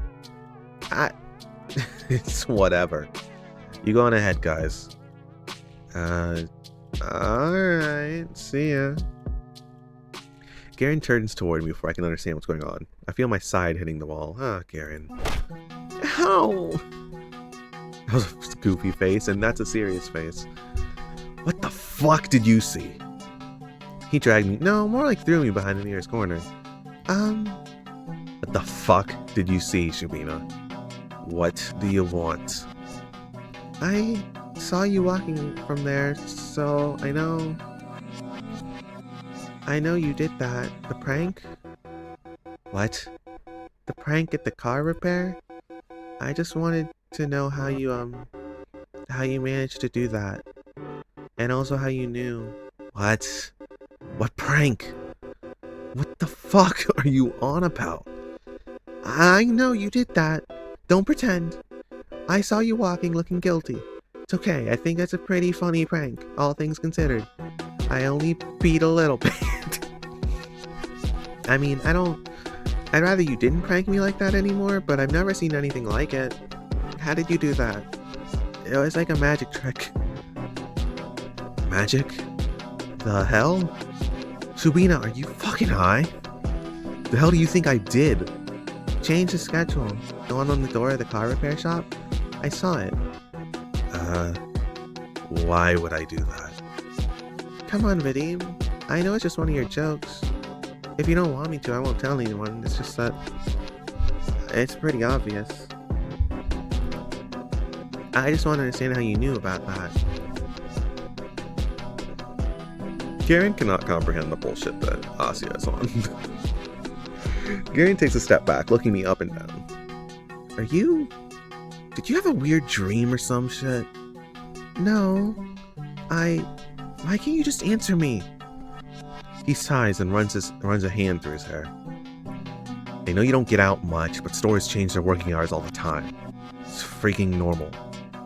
No, not like that. It's about the hours. I want to know, how did you know that I was going to be there? How did you know about Tosia? He stares at me as if he's so confused. As if he doesn't get it. But I know he does. He is pretending not to for some reason. Garen's afraid he'll get in trouble for messing up the metal plate. Duh, of course. That has to be it. He really didn't think this one through, did he? Okay, I don't know what happened, but you're talking nonsense. He turns away. He does not have time for this bullshit. Thanks for wasting my time, I guess. He's leaving. He's going back to the hallway. No, he can't go. Wait. I grab onto his sleeve and he shakes me off. Damn it, get off me. I said I have no clue what you're babbling about. But Tosia's... I don't know any fucking Tosias. He walks off hastily, as if I were contagious. Why? This doesn't make sense. Garen has never had any issue admitting to a prank. Didn't he take pride in pulling them off? So if he's married something so elaborate, shouldn't he brag about it to other boys? Why is he so dead set on playing dumb? It sure seemed like he had something in mind when I mentioned seeing him from across the street, so it's not like I made anything up. Even if he's scared of being charged for defacing the timetable, he's going a bit overboard with the whole oblivious act, isn't he? No, maybe I'm looking at this from the wrong angle. I'm being too cynical. I'm expecting too little of this kind, beautiful world. Garen might not be thinking about himself at all.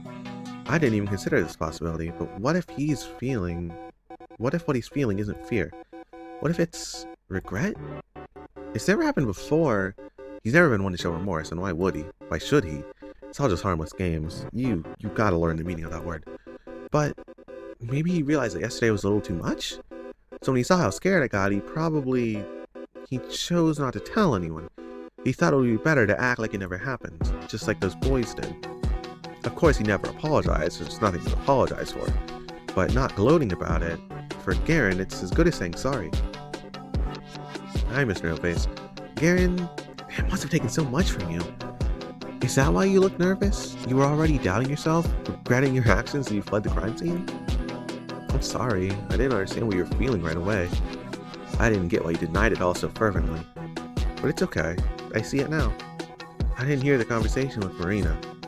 That's a false statement, but if I pretend it's true, I don't do anything with that information. It doesn't change the way I see either of them. Then it becomes reality. It cannot be objectively disproven. Nothing happened at the car repair shop. If both me and Garen believe that, if both of us act like that is the truth, it will become just that. That's incredible. I never would have thought you'd do something like that. Oh boy, you're 1984ing yourself. How the fuck does a person manage that? I didn't know he understood such things. I'm still not sure how he learned about Tasia saving me, or how he knew that I'd go there again. I'm sure he's heard about the incident, but I suppose like stuff like that isn't important anymore. You've offered me the option to undo what happened yesterday. It's very special coming from someone like you, and I appreciate the sentiment. I won't refuse. Thank you for that, Vadim. Thank you so much.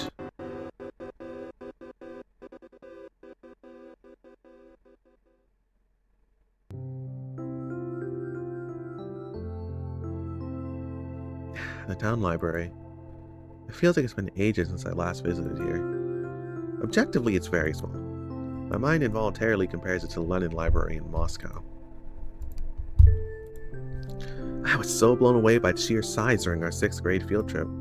In contrast, this tiny reading hall borders on being claustrophobic. Its walls are the same shade of green as the school cafeteria or the corridor or a children's clinic. And yet, I still feel right at home. The book section isn't huge, and I've read through some pretty much everything that I was interested in multiple times, but it's quality over quantity kind of thing. We have some wonderful additions to the classics. I've heard most small-town libraries get low-quality prints, so I suppose that's where our closed-town privilege comes in. I wonder if the same applies to cinema. I'm too shy to watch movies all alone, so I don't know a lot about the local lineup. I should ask Marina about that. Asienka! Long time no see. Where have you been, sweetheart? Hello, Lilia Ivanovna, that's long. I'm sorry, I've been going out more. Oh, that's lovely. Don't apologize. I always said a young girl like you shouldn't spend all of her days cramped up in here. But I like being cramped up in here. I missed it. Lilia, I'm not reading that full name. Lilia smiles. That's hard enough to say. I can't do the Lilia. I struggle with L's. She's the librarian. It's not that we're particularly close. We just exchange some pleasantries whenever I come by. So I didn't expect her to be happy to see me again. But I suppose she doesn't get too many visitors. I feel a pang of guilt deep in my chest. Actually, do you have, Angelique by Angoulême? Oh, dear, I'm afraid we don't. But, you know, my daughter used to love books a lot. I'll ask if I can lend you a few volumes. Oh, you don't have to. Please, it's no trouble at all. You're a sweet girl, I'm sure she won't mind. Thank you so much. Of course. Cute, she's reading that book, or movie, or whatever the fuck it was, I don't know. Ah, gee. Now I feel even worse for not stopping by. Next time I'll bring Lilia Ivanovna a box of chocolates. I browse the shelves. It's a bit of a shame I can't see what Angelique's all about, but I'm not really in the mood for something like that if I'm being honest. I want to read something familiar. Something easy. Something like 100 Years Ahead by Kira Bulichev. Perfect. I sit at my usual spot. It's probably embarrassing to read children's books at my age. Preach it, sister. But I don't want anything heavy today. I don't want anything sad. I've read this one so many times before. If I were caught by Nazis and the only way to live was to recite a passage from this book, I'd probably survive. Okay. Why would a Nazi want that? Listen, it's a hypothetical situation. Alright, there was this adaptation made last year. Everyone really liked it. I thought it was okay. I mean, it wasn't bad. I'm glad more people saw the story, but that's not how I imagine stuff in the book at all. Yeah, and another annoying thing. Now I just keep imagining the movie version as I read. Crap. I need to keep the way I've always pictured it in my mind. I need to really focus. My concentration increases with each flip of the page. I need to keep the futuristic tech in mind. I need to keep the future world in mind. I need to keep the present world in mind. I need to keep the aliens in mind. I need to keep the milophone in mind. I need to keep everyone's face in mind. I need to keep Werther's face in mind. I need to keep Kolya's face in mind. I need to keep Alice's face in mind. I need to keep Tasia's face in mind. I need to keep her face in mind. I keep it in mind. Keep it in mind. Keep it in mind. God, this isn't helping me relax at all. I shut the book and slumped down on the table. Maybe it was a good idea to read this. I wanted something I wouldn't need to think too hard about. Well, it's no biggie. The kids section has plenty of other stuff. I get up and go to grab something else. A fairy tale will do. Morozko, I don't know. This is a really good edition. Something about it always fascinated me in a way I found hard to place. Perhaps it was the tone. The folk version had a more morbid ending compared to the published story. That's how it often is with fairy tales. But this retelling, something about it always felt off to me, even when I read through it as a little kid. It felt like the text was covering something I shouldn't see. Are you warm, my lass? I am, Morozko, Mashenka responded, shivering. Morozko leaned in lower, cracking and clicking. I really think children like being scared. Okay, sure. Even when there's no reason to, they'll try their hardest to come up with one. I can stare at a beautiful book illustration and refuse to trust it. You can read a short and sweet cautionary tale and imagine something horrific. Are you warm, my lass? Are you warm, my beauty? I am, Morozko, Mashenka responded, teeth chattering from the cold. The frost grew stronger. The girl's cheeks burned bright red. She breathed a white mist. Her fingers barely moved. Are we all thrill seekers as children? Maybe it's a simple survival instinct. Always prepare yourself for the worst. Always imagine a scary face staring from the dark. Always think twice about what hides behind a smile.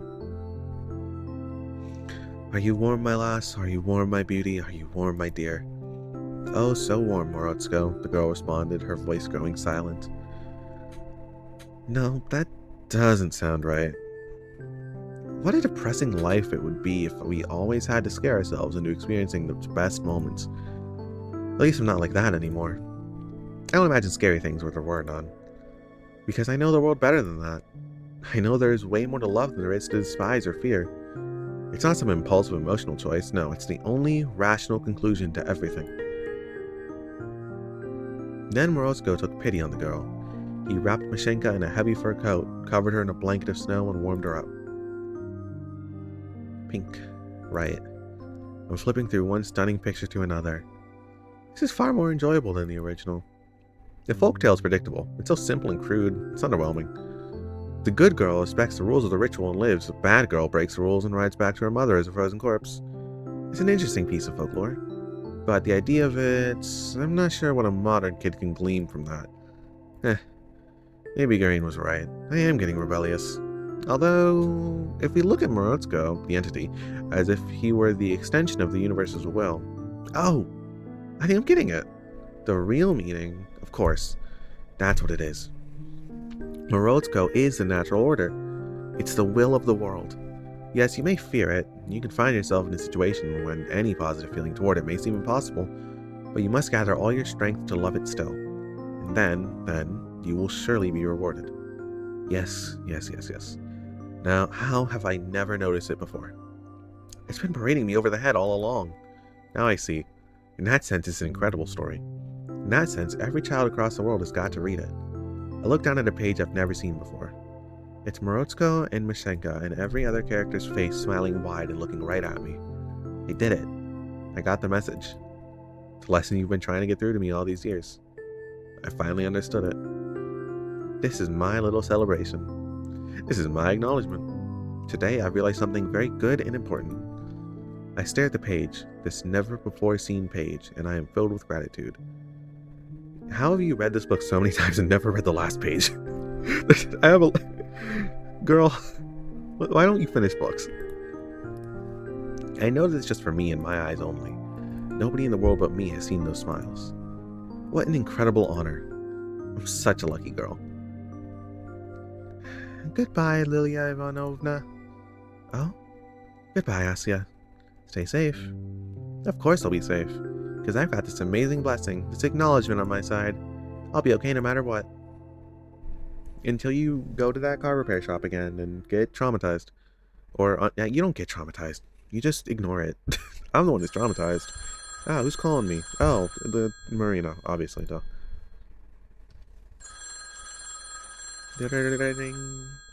Ding-a-ling-a-ling. Hey, you can read numbers again. Hello? Evening! I hear Marina's cheery voice on the other end of the phone. Good evening, Marina. You're late. Huh? What do you mean? It's basically 8. It's a quarter past. Maybe I should have been the one to call. Sorry. I wasn't aware I was on it. We're on a timer. Being a little late is fashionable, you know. I'm not very fashionable. Well, you can always change that. And be late? For starters, you can also make your hair all wild. Ever seen Nastya from my class? She has this crazy perm. I don't know how to do that. Also, I think my dad would kill me. You go to a salon for it. I kind of want to get one. Lev says I'd look stupid, but what does he know? That guy dresses like a total schlub. Schlub! Good word. I love that. Isn't she worried he could hear her? Oh, right. How's your library trip? Well, it's a library trip. It was good. Come on, at least try to make it sound interesting. Well, I'm kidding. You don't have to. It was enlightening. Perhaps everything I believed until today was wrong. But the me you're speaking to right now is a much wiser and braver person than before. That trip was pivotal. It was monumental. Wow. Alright, that's what I'm talking about. Never underestimate the quiet types, they say. How was your hangout? Neither pivotal nor monumental, I'm afraid. Sat at the cafe, looked at some magazines, got the new Rovesnik. Okay, I don't know what that is. You read that one? Oh, no. I read, The Young Naturalist and Coster. That does sound like you. What's that supposed to mean? Sorry. Didn't mean it in a bad way. But I mean, aren't you curious about something more, grown up? No. I read grown-up stuff all the time. Oh yeah? Like what? Books. Dad's newspapers. Mom's magazines. Ooh, so mature. Well, what mature stuff do you read, Marina? The good stuff? Rovesnik, Workshift, Robotnica, Fashion of the Socialist Republics? How's the last one mature? You know what, Asuka? I gotta lend you some of those. You'll love them. I don't know, I'm not really into... No, I'm serious. You're gonna love Workshift. They had this crazy story about a drug dealer last month. You have to check it out. There was one about a foreign prostitute or something a couple issues ago, too. And, I'll look for it. Those do sound really interesting.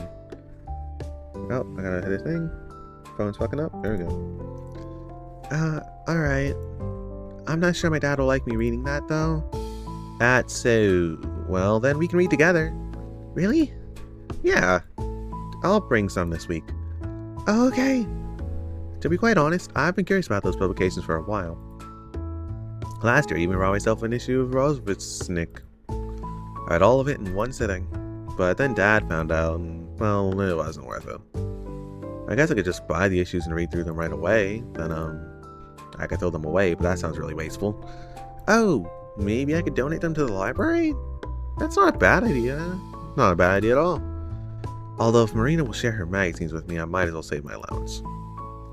Right, so let's get back on topic. The reason I called you? Yes. There's a long pause on the other end of the phone. Almost as if Marina was bracing herself. Remember our talk about Ira's condition? Of course. Of course. Well, here's the thing. I told you how Ira can get into these states when she isn't quite there. Usually she could snap out of those. It took some time, maybe a couple of minutes, maybe even hours. This music is alien-y. But she got over it, and as time went on, it grew more and more difficult. The treatment helped. The pills acted as stabilizers, so it was like the pits in her mind became more shallow. They still formed, but they became easier to manage, easier to climb from. That's an interesting way of putting it. And when Ira stopped taking them, it was like being dropped right into the middle of a canyon. Marina paused. The way she spoke sounded as if she had to force out every word, made worse by the muffled receiver. And that's just half the problem. There's more? When you stay in that state for too long, you begin to deteriorate. Huh? The human brain isn't made to handle that sort of stress. So as a result, our consciousness, our higher functions start to decay. What? In other words, we gradually lose what makes us human. I don't know if it's irreversible, but from all I've heard, that's how it is.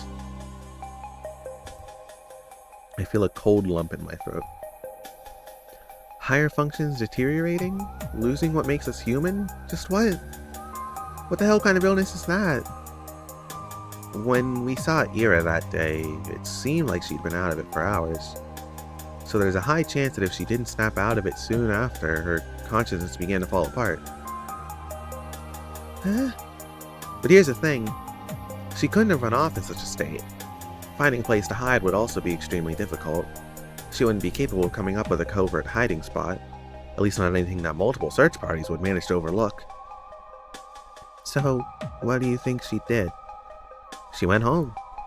You know how walking home can kind of feel like autopilot? It's not something you need to actively, I skipped way too early. It's not something you need to actively think about. So even if Ira became completely dazed, it's very possible she still found her way home. Although it must have taken her a while. I don't get it. She was declared missing that same evening. If she came back, why would they file the report? I think they really did believe she disappeared. I told you, it could have just taken her a very long time. Hours even. Ira's mind was in tangles. She likely had no clue how long it took. So, what you're saying is, Ira's parents filed a missing report when she didn't come home as usual. That was probably late at night. Yeah, the report was filed somewhere after 23 o'clock. So fucking 11? Sure. I'm American, we don't do that shit. Then, after they already called the police, Ira returned. Yep. So why wouldn't they call off the report? She sighs. Well, that's the nasty part. Huh? Let's say Ira showed up a couple hours later. At 1, maybe 2, something like that. Consider the state she would be in by that point. Consider how Ira kept her condition secret. How she avoided both her home and public places. For all we know, it was her parents' first time seeing her like that. And if it was in that extreme a state, head hanging low, blabbering nonsense, legs unstable, well, at first they probably thought she was drunk or high. They screamed at her, they demanded to know what she was doing, where, with whom. But then they'd stop. They'd realize something was wrong. Maybe they'd feel it in their gut. Something about the way she slumped against the chair, the way that she kept muttering nonsense, or the way that her eyes seemed both glazed over and alert at the same time. It had to be unsettling. No, more like really freaking scary. So, they might have panicked. Panicked? Well, maybe that's the wrong word. They tried to be rational. A panicked kind of rational. You remember our talk at the cafe? Yeah. Their family has a reputation to uphold. Whatever remains of it, at least. Their daughter's already the problem child. The difficult, the unstable one of the bunch. What do you think people would say to Ira coming home looking like she shot up God knows what substance? Or better yet, returning way past midnight, mumbling like a lunatic. You're not saying that... I'm saying that it would be inconvenient. It would exacerbate every problem the family already had. So in their minds, the best short-term solution would be to wait it out.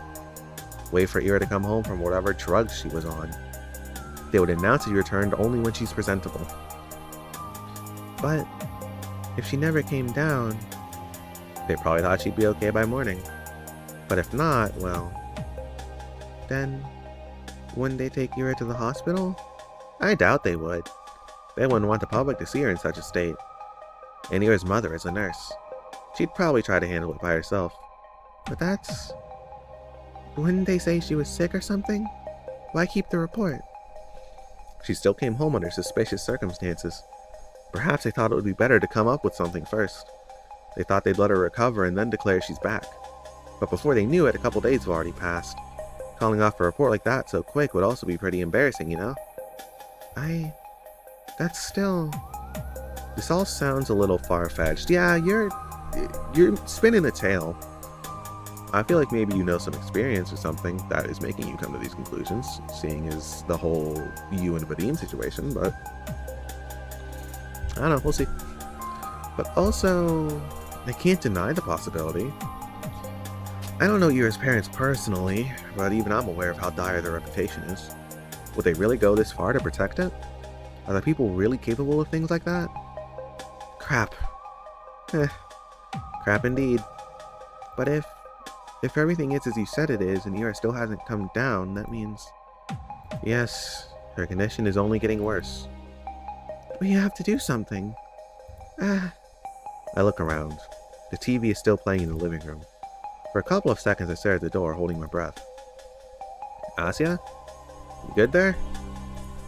Yes. Yeah, sorry. It's okay. I just need to be quieter. Oh, I see. But yeah, I agree. I've tried calling their place before, but it's either no response or one of her parents. So that's useless. I also thought we could ask Tolik, but we gotta skip school for that. Why? He goes to kindergarten. The only time that we could talk to him alone would be when the kids are let out to play. But that would overlap with our lessons. I can't really skip.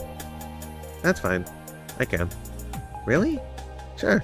I'm shit at school. I can skip a day. I'll be fine. Lev will get a call, but it's no biggie. If you say so. Yeah, I'll go there. Still, there's no guarantee that asking will work. So I'd like to go to Ira's place, see how things are with my own eyes. Yeah, that would be smart. But I think it might work better if I'm not alone. You want me to tag along? If you don't mind. We can meet up after your classes end. You know, you have how many lessons? 5. Okay, great. 12:30 at the gate then. You in? Of course I'm in. Your fucking classes end at 12:30? What the fuck? We didn't have that. I want that shit. I wanted school to be done at 12:30. I would've been sick. Awesome. Then I'll see you there? Yeah, see you. Wait. Can I write your number down as well? Yeah, of course. I'll mark it down on the notepad I've been doodling in. Okay, got it. Now you can annoy my brother all you want. I never. I'm just joshing. Good night, Asya. I never see anyone use joshing. Good night. Beep. Okay. It's a scary theory that she has. The handset gently clicks against the cradle. I'm home again. The clock is softly ticking from the hallway. The TV continues to mutter from the living room. I look down at the shapes I've scribbled absent-mindedly during our conversation. The cross-hatching got really dense in parts. I don't remember focusing that much. I don't think I was meaning to draw anything.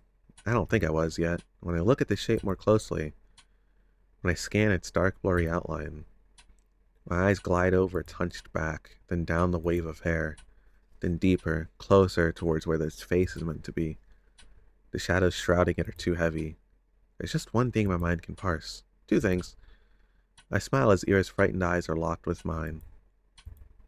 I miss you. I really, really miss you. Aw, that's depressing. Move my mouse over here.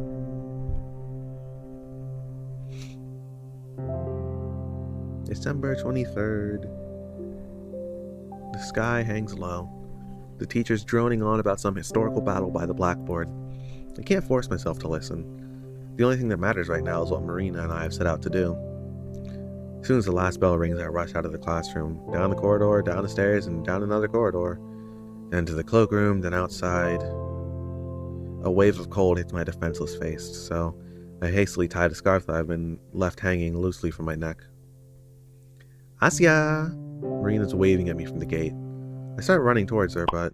Bap! Ow! What? Die, German spy! Some kid manages to snipe me with a snowball. I wobble, feeling chunks of it falling and melting in my hair. Whoa, that was one heck of a shot. Whoa, nice throw! Okay, maybe don't praise it. I mean, who the hell do you think you are aiming at ladies like that? Ladies? I don't know what voice to give this kid. Ladies? What ladies? She's with this spy. Get her. Huh? My god. A barrage of snowballs flies at Marina, though unlike me, she successfully covers her head. What the hell? Kleb, Denya, I'll tell your moms. I'll bang your moms. Ah, they don't like you anyway. Grr. Asya, let's go.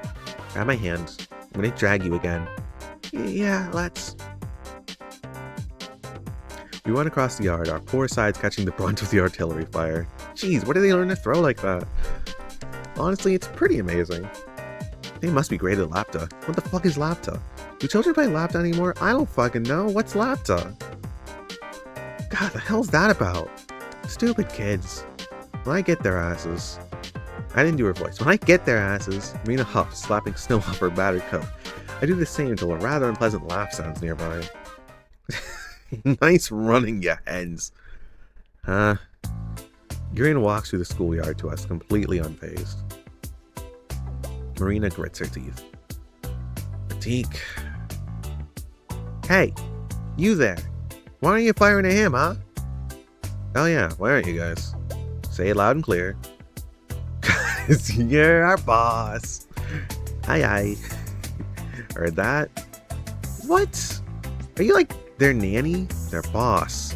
Clean your ears. A boss? What does that mean? Clean your ears too. We have a contract going is what I mean. A mutually beneficial agreement. Capitalist pig. Asya, let's report him. Contract? It's simple. I let them see some of my hotties card tech. In exchange, they give you two a little workout every time you cross the yard. Great show, by the way. What kind of card deck? Wouldn't you like to know, weather boy? It's like a normal playing cards, but with sexy chicks printed on them. There's naked ones too. Whoa! I've never seen a naked chick before. Eh? Huh. Where did you even get that? Found it in my brother's room. He had it stashed in the back of a drawer. How classy. Show. Fucking goofy. Fat chance. Do I look like I'm giving out freebies? Psh. Bet that stuff's all crusty anyways. Crusty? Nah. They're in pristine condition. Meant only for the initiated, which you're not. Ah, they've got a secret society over here. What's the name? Porn Poker League? That's catchy, I'll give you that. I don't think we should be talking about this. Right on, Shubina. Well, it's unbecoming for a woman of Komsomol. What the fuck? To use such expressions. Is it becoming of a man for Komsomol to carry stuff like that? Look who's speaking. And anyways, you made a dumbass deal like that just to have us bombarded with snowballs? Pretty much, yeah. Are you 5? Why?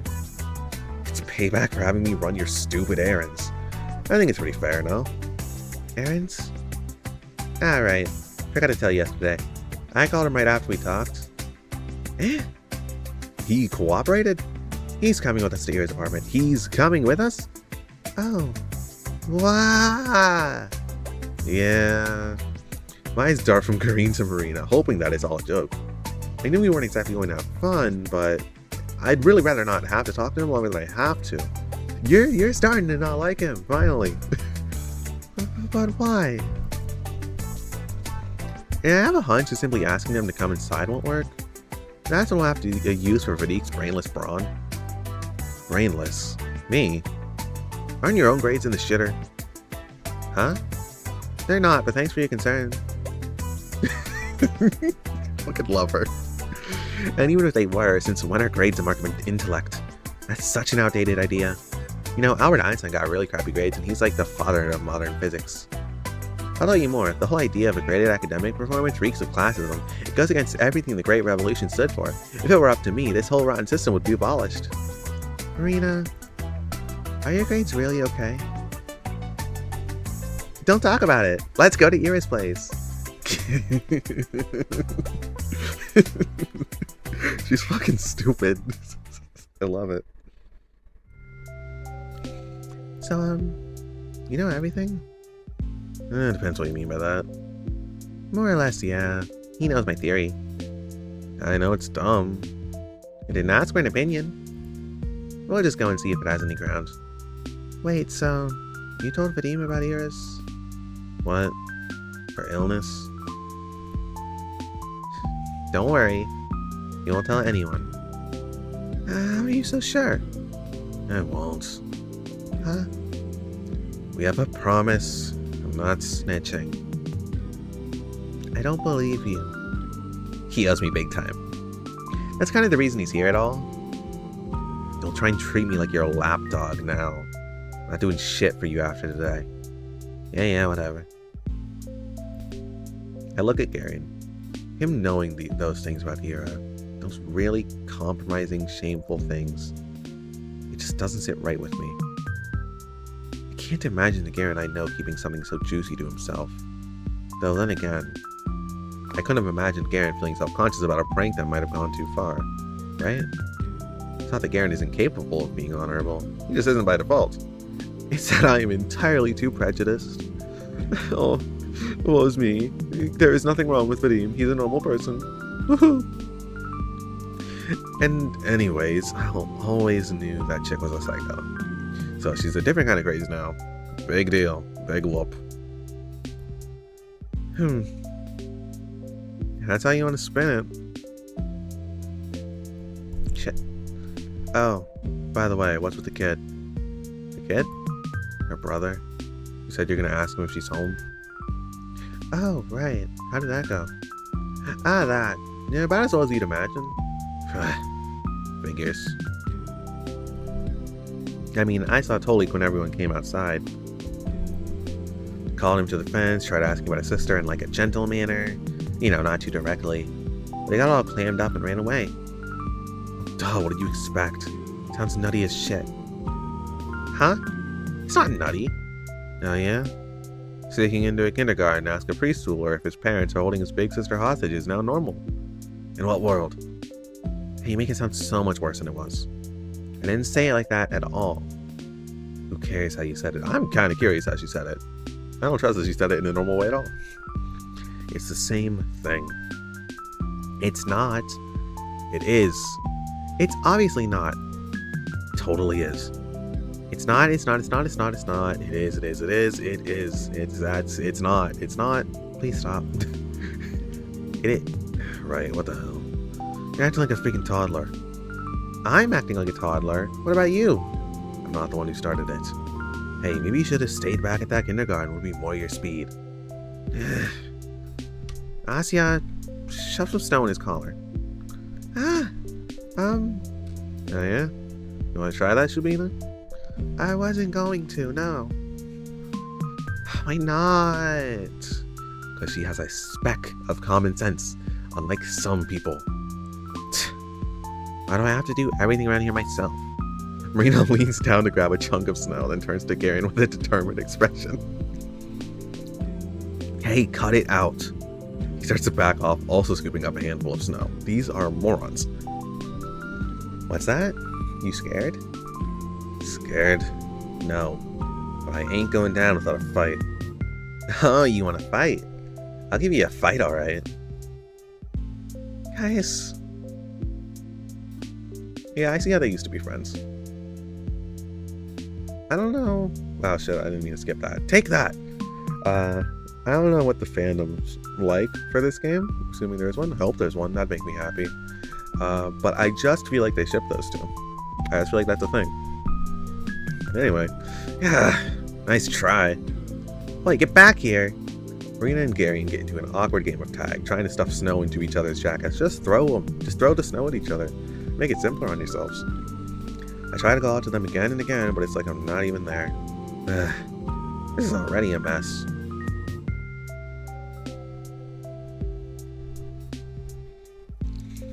Despite that little scuffle, we reach our destination pretty quickly. Turns out Ira's apartment block isn't far from mine. That's wonderful. It's almost like we're neighbors. I wonder, Marina? Yeah? Her voice is slightly shaky as she wipes the remaining snow from her wet collar. Have you ever been to Ira's apartment? What's it like? Nope. Never been there. Oh. I told you we weren't that close. She's been at mine a couple times, though. So unfair, right? It sure is. Maybe you'll see it when she's back. Maybe. If she's not already home, she wants to add. I see it in Marina's eyes. She's got her mind set on finding out the truth today. She'll peek into that flat no matter what. How do you know if anyone's home? We turn to Garen, who's finishing his cigarette a couple meters away.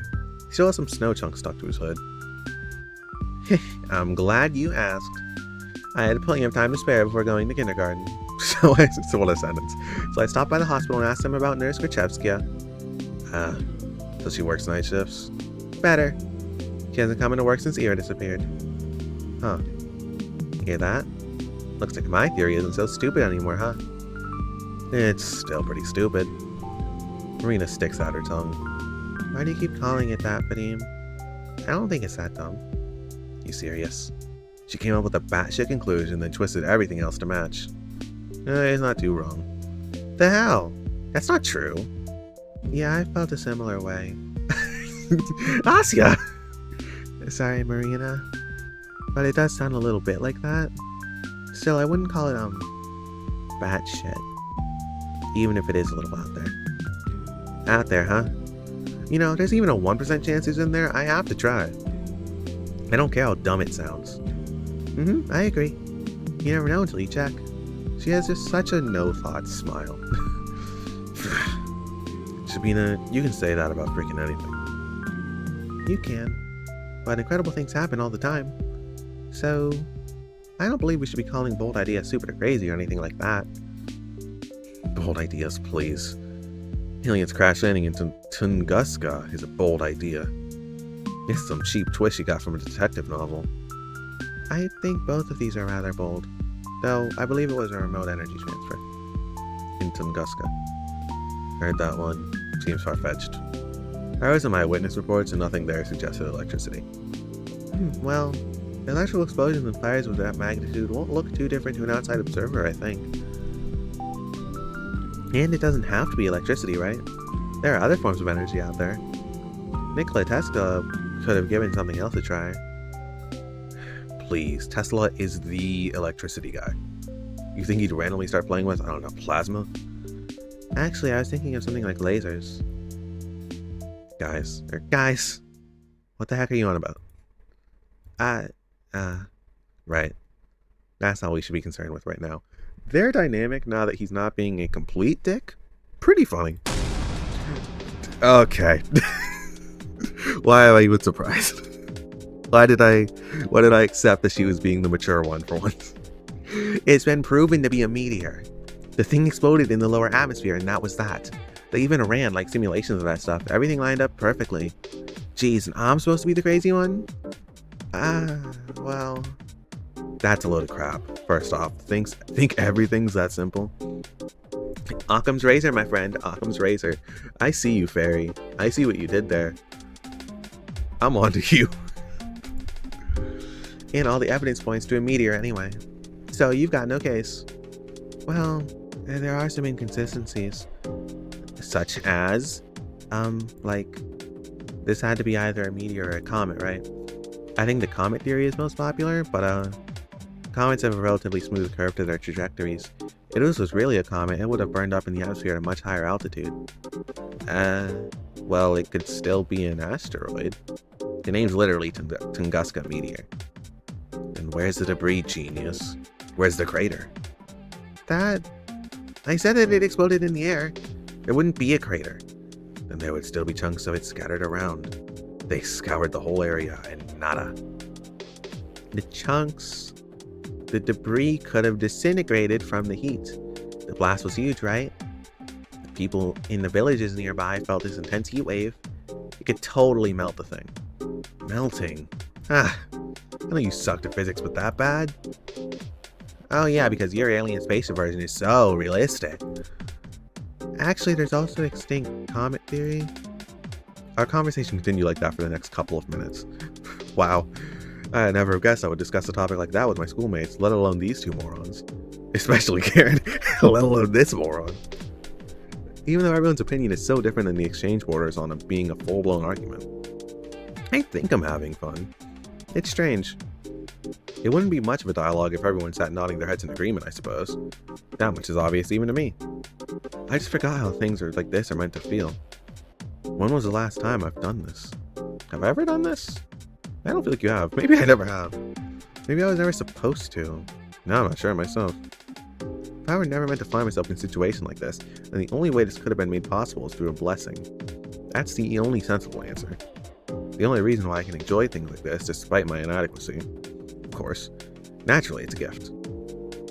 I cannot waste it. Perhaps that tiny part of my humanity that knows how conversations go can be restored.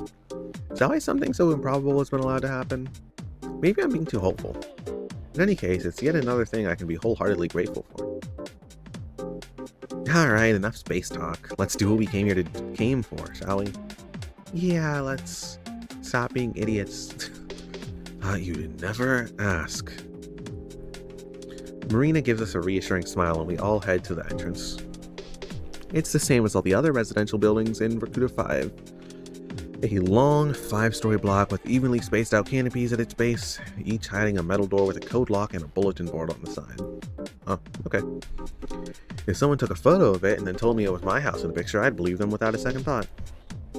Nevertheless, stepping closer to it, looking at it, knowing that this is the roof under which Ira grew up, slept, and dined, almost fills me with a sense of reverence. I can't read. You know the code? Yeah, my classmate lives in the same building. And what if we run into her? Calm down, we won't. Marina types in the code and the lock clicks. We're in. Spy novel time. This is the same as your apartment. You're so right. That's the same image. It's slightly dark and warm. Now, past familiar-looking mailboxes, up a familiar-looking staircase, one familiar-looking floor after another, and we make our way to Ira's apartment. Oh! It's on the same floor and in the same spot as mine. We're not going to question that one too hard, probably. That's so cute. It's been a while since you said that. Whew. Marina takes a deep breath. Okay, I'll do the talking. Your guys' job is to stand next to me and look polite. Your job is to stand next to me and look pretty. Understood? Yes, sir. I nod. Satisfied with her responses, our negotiator fixes her hair and rings the doorbell. Ding bang. A couple seconds pass in silence. Marina... Oh shit, I should save. There we go. Marina is about to reach for the button a second time, but that's when we hear steps approaching from inside the flat. Then pause. We stand still. I can almost feel it on my skin, the person's gaze from the other side of the door scanning us through the peephole. Finally, there's a snap and the door opens in a narrow light strip. A woman's face peers out, looking disheveled. Her tangled hair is the same shade as Ira's. Mama. Yes? Good afternoon. We're Ira's friends from class. We nod politely. We nod prettily. Friends? Yes? We've been really worried about her. I can't imagine what it's been like for you. I didn't know she had friends at school. Why wouldn't she? Ira's the coolest girl I know. Right, guys? Yeah. Yeah, yes, the coolest. And very kind. And very cute. Agree. So silly. We went to the cafe, like, all the time. How come she never told you?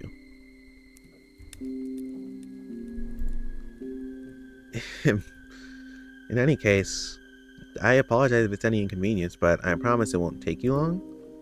Last Monday, I lent Ira some of my brother's books. If it's not too much trouble, I'd like to have it back. He needs it for work. Sure. Shit. What's the name? On the Stability of Closed Systems. It's a paperback. On the stability of... She read things like that? I thought my daughter was dumb as shit. I was surprised too. But it seems like she's been interested in structural dynamics for some time. Wish I had her passion. I'm just too dumb for stuff like that. Best I can do is share some studies.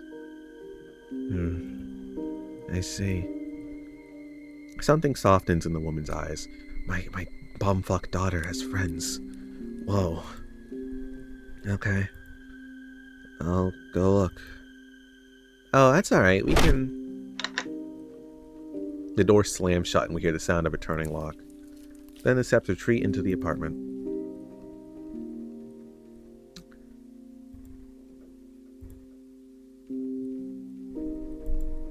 Great job. Shut up. Marina hisses quietly. Don't move yet. It's going as planned. Is it? To me, it looked like we just got the door shut in our own face. She said she's gonna look. Just wait. When she comes back, you're empty-handed. We'll offer to search for it ourselves. She closed the lock just to go inside for a couple of minutes. Think she'll let us in all willy-nilly? If my theory's right, she won't. That's what we'll have to force our way through. I'm counting on you, Fatigue. Oh, we're breaking and entering today, boys. Are you serious? What's that? Can't push past a fragile little lady? Of course not. It's just... Hush. She's here. The door opens again. The woman peeks out. There you go. Huh?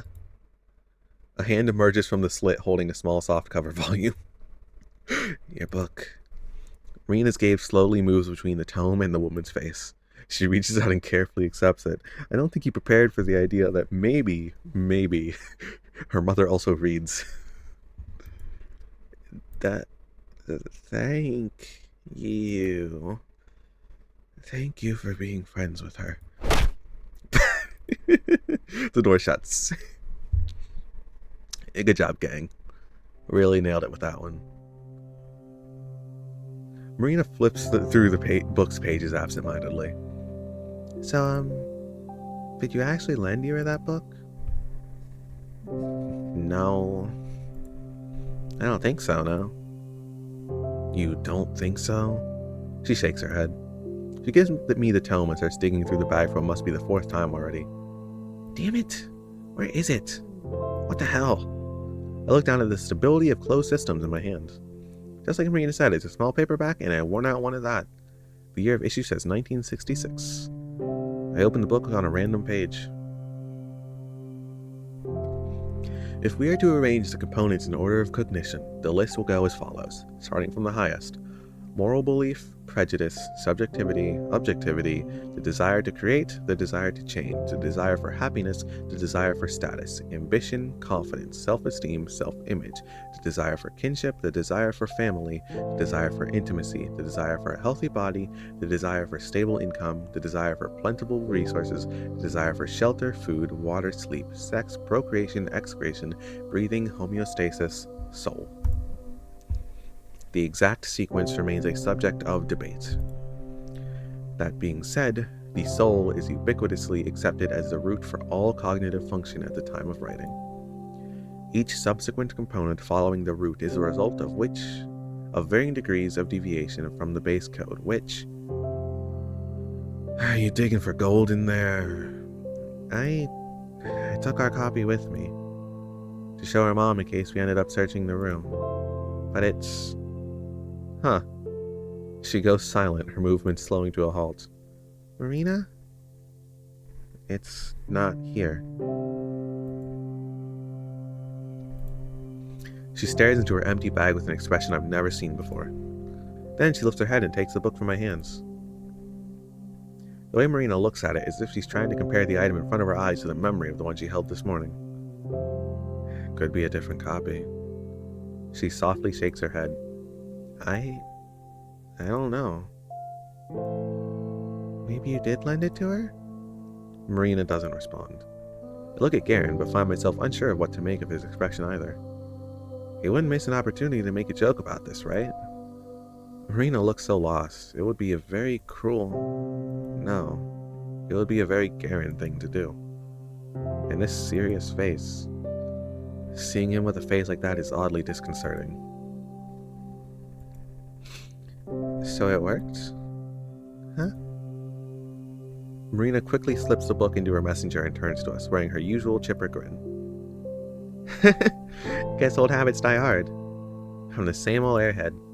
Hey, I was ready to give her an airhead voice. Let's go. You caught me, Asya. Looks like I got some things mixed up with all this weird crap going on. That's okay. It happens to me too sometimes. Right? Took you this long to realize you've got mush for brains? Damn, alright. I guess the people around you were too nice to point it out. Aww. Well, thank God you're here to tell me how it is, Vadik. God damn it, I keep right-clicking. Anyways, that sure was something, huh? Yeah. A whole load of nothing's what it was. You didn't learn shit. Wrong. Did you see how her mom was acting? If you ask me, it's a little suspicious. You think so? Don't you? She was dead set on not letting us see a sliver of the flat. Why do you think that is? I understand what you're implying, but she might just be a private person. Ain't it obvious? She's sick of random people asking about her daughter. You two aren't wrong. I'm sure both of these are big contributing factors. But even then, I don't know about you, but to me, something about her behavior seemed a little too paranoid. I doubt privacy is all there is to it. I suppose. I can see what you mean. What I'm saying is, even if it doesn't confirm my theory, it certainly doesn't disprove it. Sure, cool. Can I go home now? Stop right there. Who said you're off duty? Man, what else is there to do? Contact you directly, duh. That's what you're here for. Huh? I thought my job was to push past her mom or something. Nah, I didn't expect a direct approach to go smoothly. We just had to get that part out of the way. Now, comrades, this is where the real action begins. The real action? Yep. Follow me. I can hear Garen's sigh behind me. Marina leads us right around the building, stopping on the side that looks out to the neighboring apartment block. And what are we supposed to do here? She walks to a small playground wedged between the buildings, leans down, and starts clearing the snow with her hands. Marina? This woman. Oi, you're gonna stand there and do nothing? Come on, help me out. With what? Jeez, you guys. Use your heads. We're throwing rocks at his window.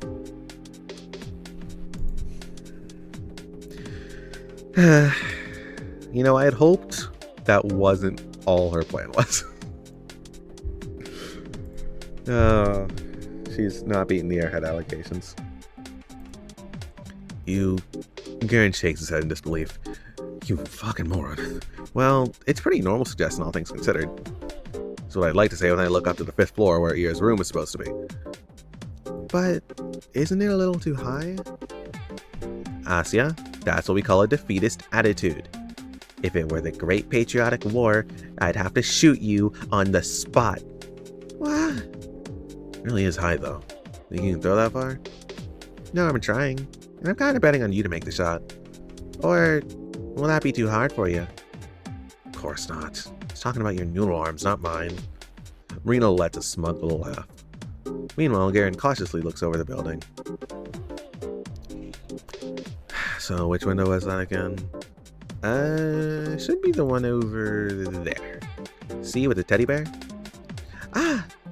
I frantically scanned the apartment complex. A teddy? A teddy. Oh, that's so cute, isn't it? Found it. Right there, right where the window to my room would be. There it is. Ira's window. That's the window she was looking out of every day. The window that she chose to put a plushie on. She did that so that when she looked out the window, she'd also see her teddy bear. Maybe sometimes she'd hold it in her hands and squeeze it. Does the bear have a name? It has to. I wonder if it's something classic like Misha or Winnie. I suppose you could be the type of girl to call a toy the first thing that happened to pop into her head. That does sound like her, but something tells me she didn't do that. God damn it. I really think she spent time picking a name that'll be the perfect fit. She is a writer. Perhaps the name she went with in the end turned out to be a little unconventional, but it must have felt so right. She couldn't imagine choosing anything else. I can totally picture it. God, that's so cute. There it is. Back on this cute shit. So freaking cute. It's too adorable. You're too adorable. How do you know it's that one? You said you've never visited. I mean, I called her outside a couple times. I see. Then Garen, hiccup, walks back, trying to calculate the best possible angle. His face doesn't look all too confident. Marina, having dug up some pebbles from the ground, runs up to him and drops a few into his hand. Looks like I'm next in line. I don't think I'll be any good at this. Nonsense. What did I say about defeatism? The 3 small rocks land into my mitten. They're wet and dirty, and the dirt gets tangled in the wool, and I hit right click again because I can't control my middle finger. There's something charming about that. I look up to see Garen tossing and catching a pebble in his hand. He's eyeing Year's window with the intensity of a boxer gauging his opponents from across the ring. Well, what you waiting for? Piss off, I need to aim. Right. You're not solving a freaking math equation. Just go for it. That's how the pros do it. Hell yeah. Gonna lead by example? With pleasure. Marina gives both of us a challenging look, then turns to face the block. She takes a couple of steps back, gripping a pebble in her hand. Then she exhales and pop. Lands in the snow.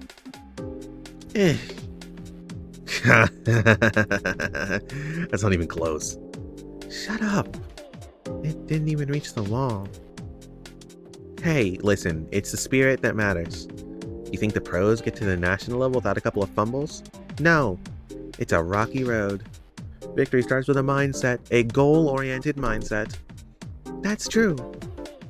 Oh yeah, sure, you're gonna go... Oh yeah, sure, you're gonna go far. With a throw like that. Maybe one day you'll make it to the Paralympics. Yeah, big talk from the guys. You have to make 1 shot. Are you still standing there anyways, huh? Scared yours won't even fly that far? You suck at bluffing. With a big, almost theatrical swing, Garen shoots his pebble across the yard. It draws a rather scenic arc. And bounces off the wall just below the 2nd floor. That's it. Better than your sad excuse for a throw. It's nostalgic. Years pass and you still pitch like a toddler. Sip it, Copland, or you're catching the next rock. Oh no, we're on a surname basis now. He's serious. He's so serious. You bet your ass I am. Listen here. First one to hit the target wins. Loser buys soda. Ha! Sure, you're on. Asya, your turn. But I'm probably gonna end up buying soda. Do I have to? It's pretty far. Come on, it's just for fun. Can't do much worse than me. Well, if all 3 of us are playing, how do we choose the loser? That's what I was wondering. If the winner is the one who ends the game, we can't have 2 losers, right? We can't have 2 sodas for the winner. That would be bullshit. Whoever hits the lowest, whatever. Just shoot already. I'm really no good at this. I'm always the last one in PE. I look up to the 5th floor. Man, hanging out with Marina's really gonna run my wallet dry. Bye-bye, allowance. No, she was right. That's a defeatist attitude. I can't let it bring me down. I've heard stories of people lifting cars in times of crisis. When it's do or die, us humans can pull off athletic feats that should be impossible. So can I. I just need to channel that. I need to get in the zone. Let my inner warrior out. Your inner warrior is a grandma. Probably. My inner warrior? Yes, that's right. I come from a long lineage of humans. The blood of prehistoric hunters flows in me. The one that's hunted mammoths, ones that chase their prey for days on end. Ah! I think I'm feeling it. I feel it. I can feel the adrenaline pumping. Someone's looking determined. Yeah, that's what I like to see. Show us how it's done. I take my swing. I'm sorry, Marina. I may not reach the 5th floor, but I'm not gonna come last. Not this time. This time I'll...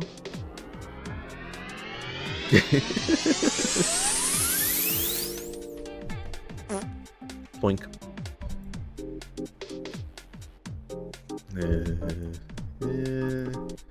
Pebble bounced off the asphalt not even 2 meters away from me. Yep, that tracks.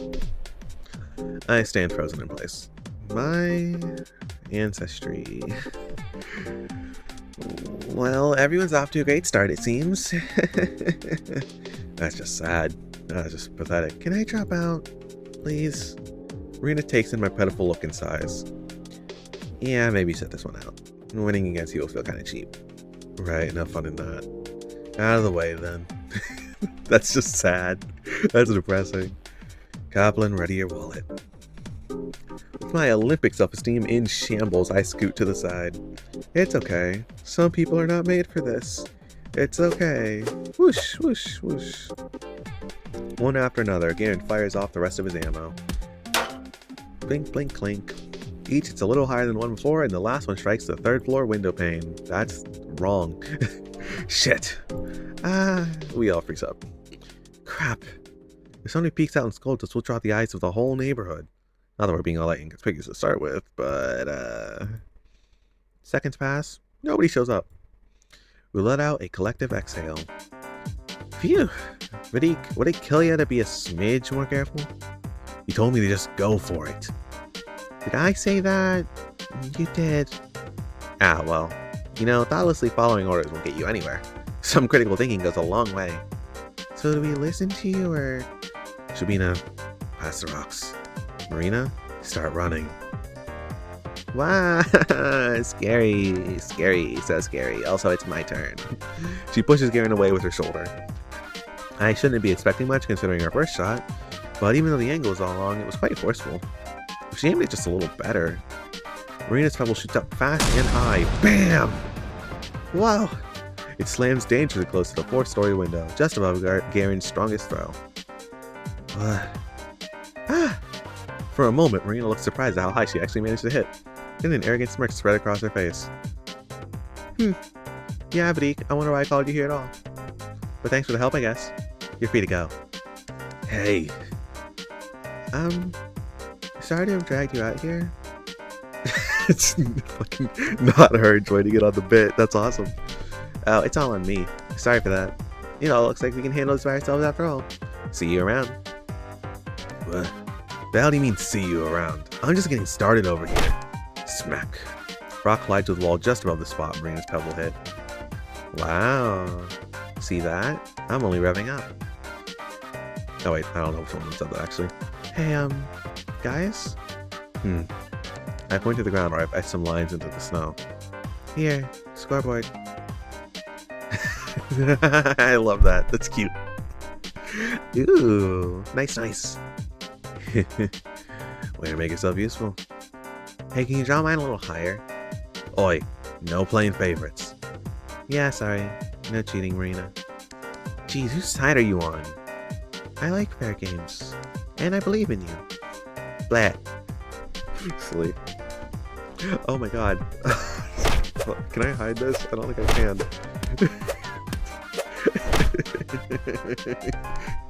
Adorable. Insane. I love that. Bam, 3rd floor. Bam, 3rd and half. Bam, 2nd and half. Bam, plop, ground. Bam, 3rd and half. Bam, 1st floor. Bam, 2nd floor. Bam, 3rd and half. Bam, 2nd, 2nd and half. 3rd, 2nd. The two keep pelting the poor building while I keep drawing notches on the scoreboard. Sometimes I run out to collect the rocks after they fall into the bottom. If you think about it, isn't this game sort of like a reverse meteor shower?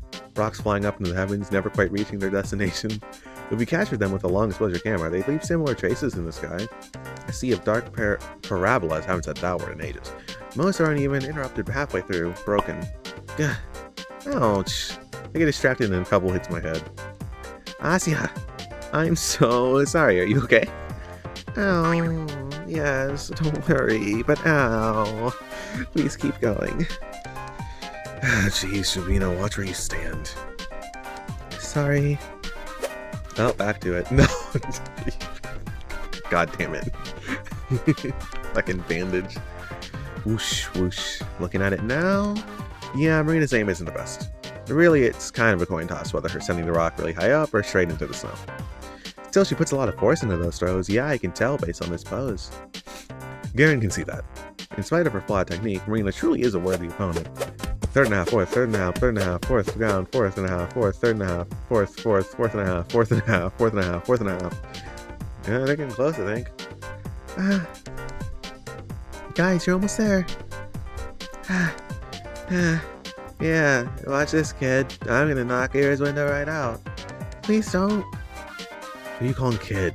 Make way. Bam. Damn it.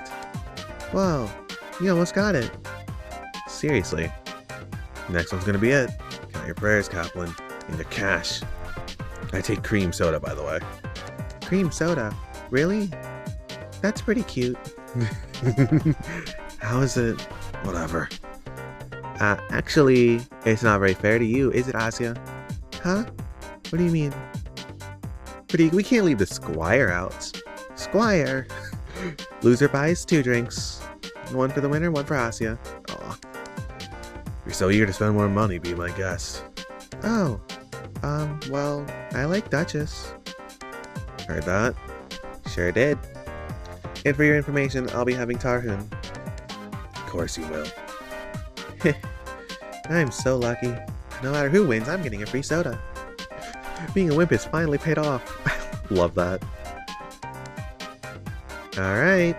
My shot. Get going, Vadik. Store's right over there. Just throw already. Marina gets into position.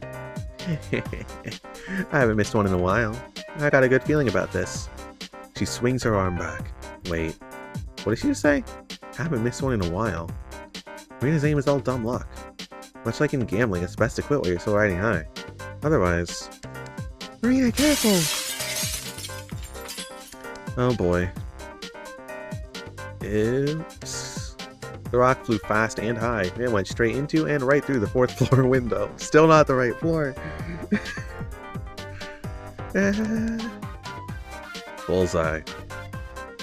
What the fuck? Everyone run. Marina grabs my hand, and before I can fully process the situation, all of us bolt to hide behind the nearest corner. This was the least productive thing that has ever happened in this game. The man's furious voice echoes between the buildings. You shitty brats! Your parents will pay for this, you hear? Kaplan! Oh no, don't think I didn't see you. Shit. You idiot. Garen leans against the wall, unable to catch his breath. Shut up, you. This guy recognized me. Hey, maybe we'll make you famous. Freaking marksman of the century. She punches his shoulder, but lets out a giggle nonetheless. Well, hey, at least I had to hit a target. One you weren't aiming for. Details, details. It's like in pool. You're supposed to call the right pocket. I crouched down and let out a sigh. Wow, what a doozy. At least that man didn't seem to know who I was. My dad would kill me if someone complained. Poor Marina. I hope that Lev won't be too mad. Her parents, too. Her parents. I don't think she ever mentioned them to me. Do they work in a different city? Why does her daughter live in Verkuta 5? Maybe I should ask her sometime. I look up at Marina, who's still exchanging verbal jabs with Garen. Not sure if I should interrupt, but... So, what do we do now? Plan kind of got fucked up. Not gonna lie. Their smiles falter. Maybe I shouldn't have said that after all. Good question. You want to answer that, moron? We're all done here, right? Aren't you eager to go home? Sorry to disappoint you, but I still have my plan C. Good lord. Plan C? This whole throwing rocks in window strategy isn't exactly foolproof. Even if we reach their floor, people don't usually respond out of just one rock, yeah? True.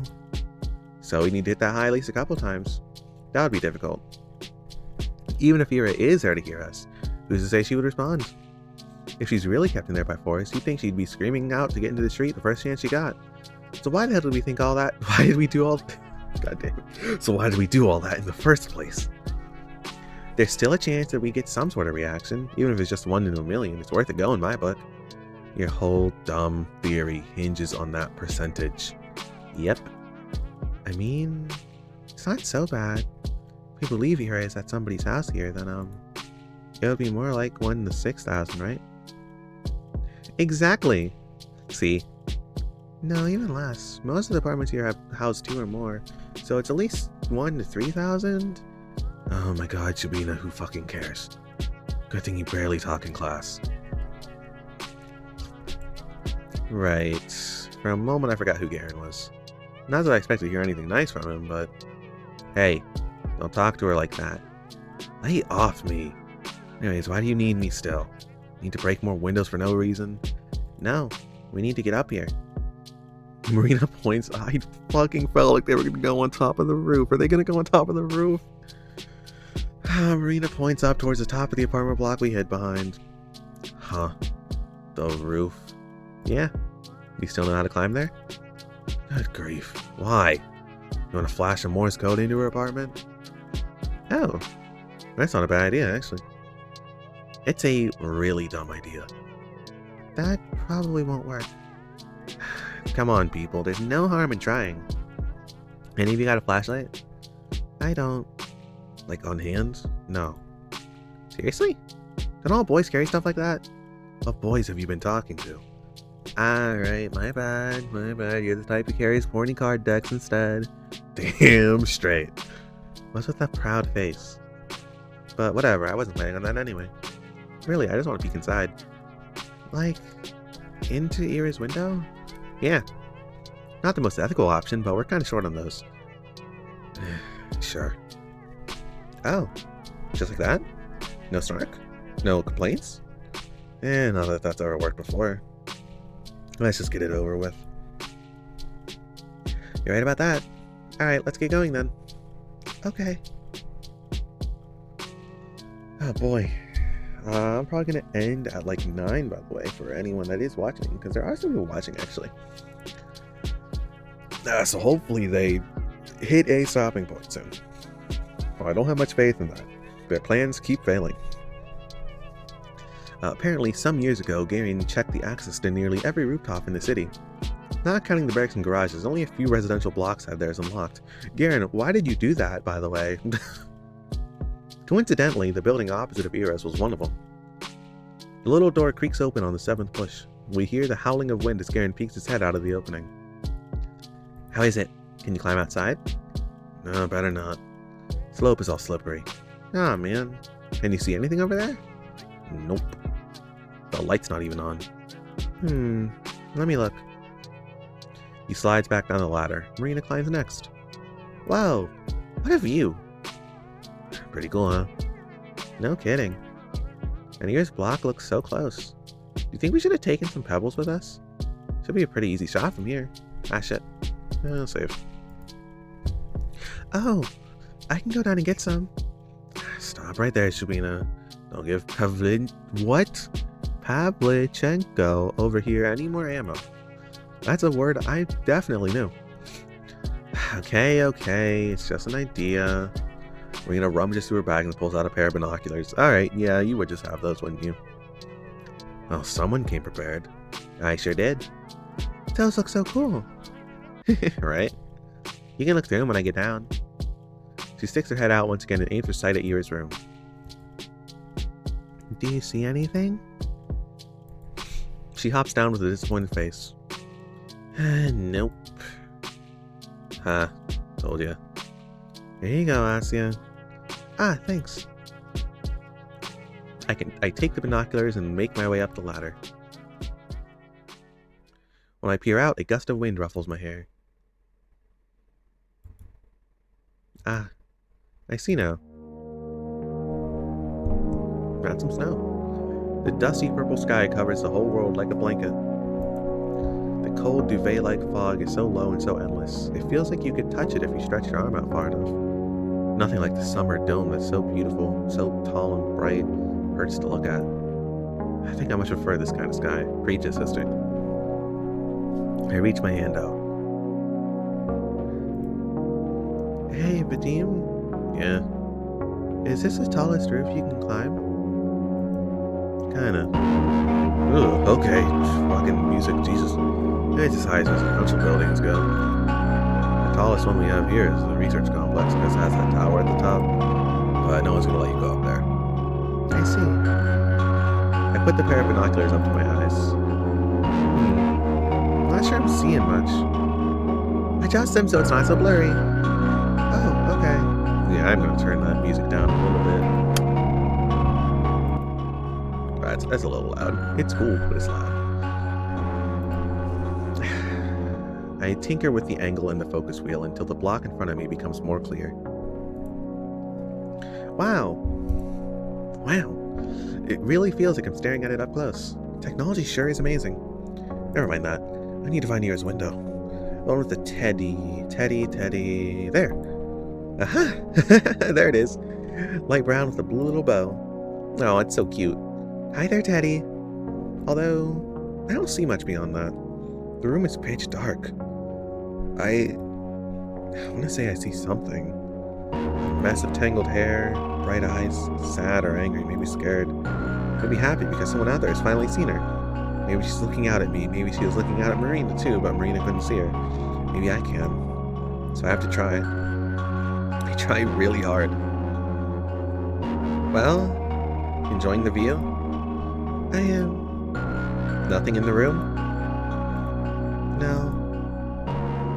I lower the binoculars. There's nothing for me to look at there. Staring into that darkness feels wrong anyhow. I climb down the ladder, still trying to understand the human shape that sat still behind the curtain. A person in that window, the one I struggled to see, the one Marina missed. The shape of Vera's mother sitting in her daughter's room. Ew. Yeah, that's what I thought with the disheveled hair. That's concerning.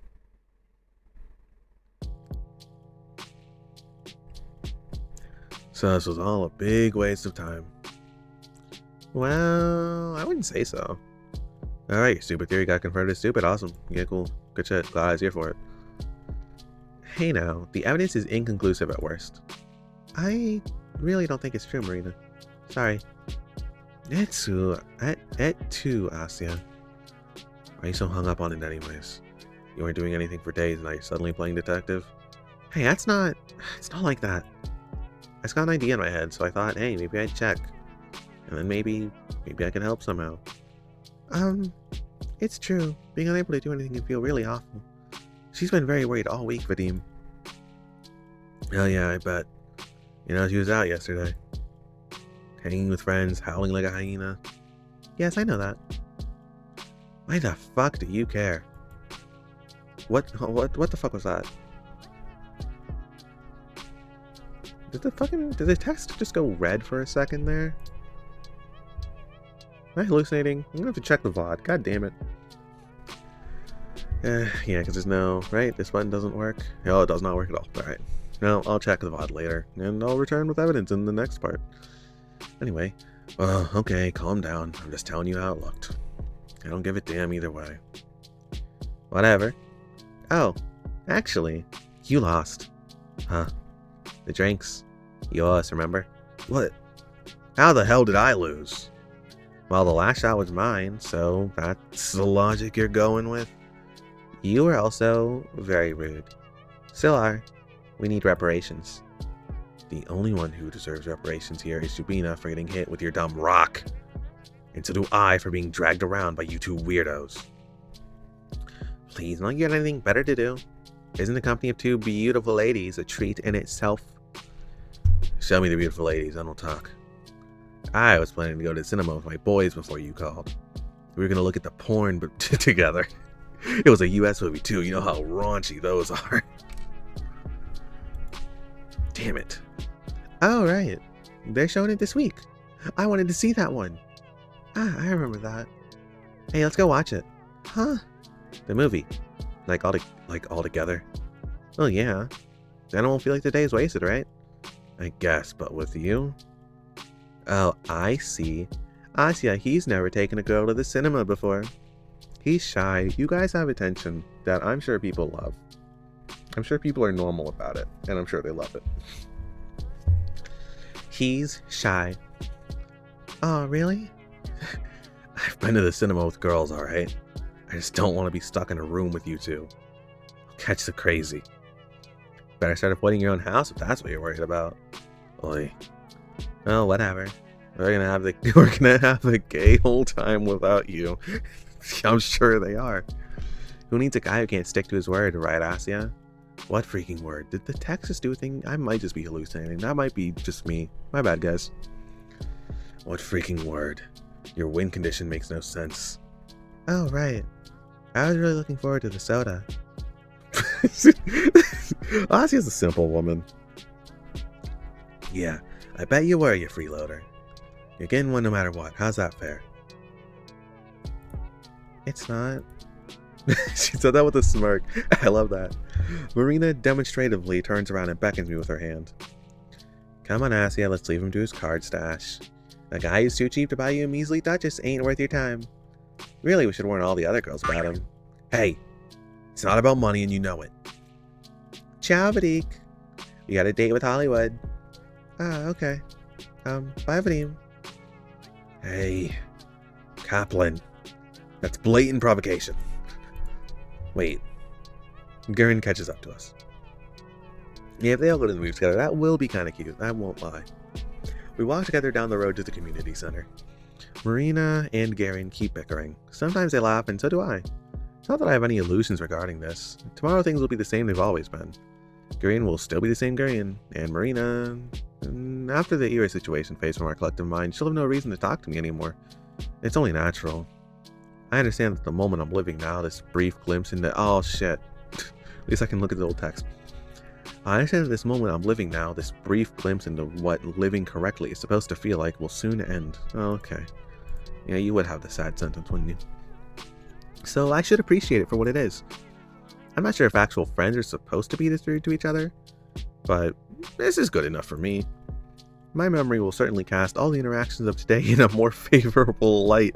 Oh, well, you're at least aware of yourself. That's nice. So we'll correct the small unpleasant parts. And what will remain is... Careful, don't spill. I'm trying. Marina passes around the package of corn puffs she smuggled in. Garen is holding on to our communal bottle of cream soda, the result of begrudging compromise. That works. I still would have preferred Duchess. By the way, you know what this one's about? Oh yeah. Asa, do you? It's about some superstar lady? Judging by the poster. You got half of that, right? Narina leans in and whispers. It's about a cross-dresser. Oh, wow. Cool, right? Damn it, why are you spoiling it? That's not a spoiler. It's a taste of what's to come. So it's like, hello, I'm your aunt? Oh, I mean, I guess we already have a movie about that, huh? There's some like it hot, too. They ran it last year. Ah, you're right! Man, I wanted her to be a bit more shocked or something. Please, guys in dresses are old news. My brother watched this movie my brother watched this movie that had a totally naked chick on screen. A movie, huh? I'm serious. Like a real Hollywood film. I told you earlier they were raunchy. They showed them doing it too. Shit. Nah, shit. Give me all this money. Cool. That's, very brave. Don't look at me like that. You girls just don't get it. Don't you girls ever just look at a naked person on screen with your buddies from time to time? Come on. I get it. What was the film? Crap, I don't remember. The Stuntman? No, maybe not that. Ah! It's starting! The light dims and the regular pre-movie roll of fiddle starts to play. What the hell is that? I don't find it especially funny, but Marina's giggling by my side makes me smile. And then the film begins. The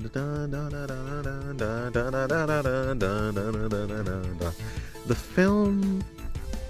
What can I say?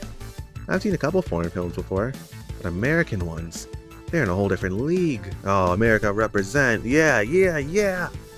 So bright and shiny like a glossy magazine. As if the fabric of that world is made from a material that's so much more refined than ours. How much of it is real, I wonder? Maybe it's a wishful projection, like a really good kind of propaganda film. Nah, that's not it. It's not even close to something like that. It's not flat at all. It isn't stiff.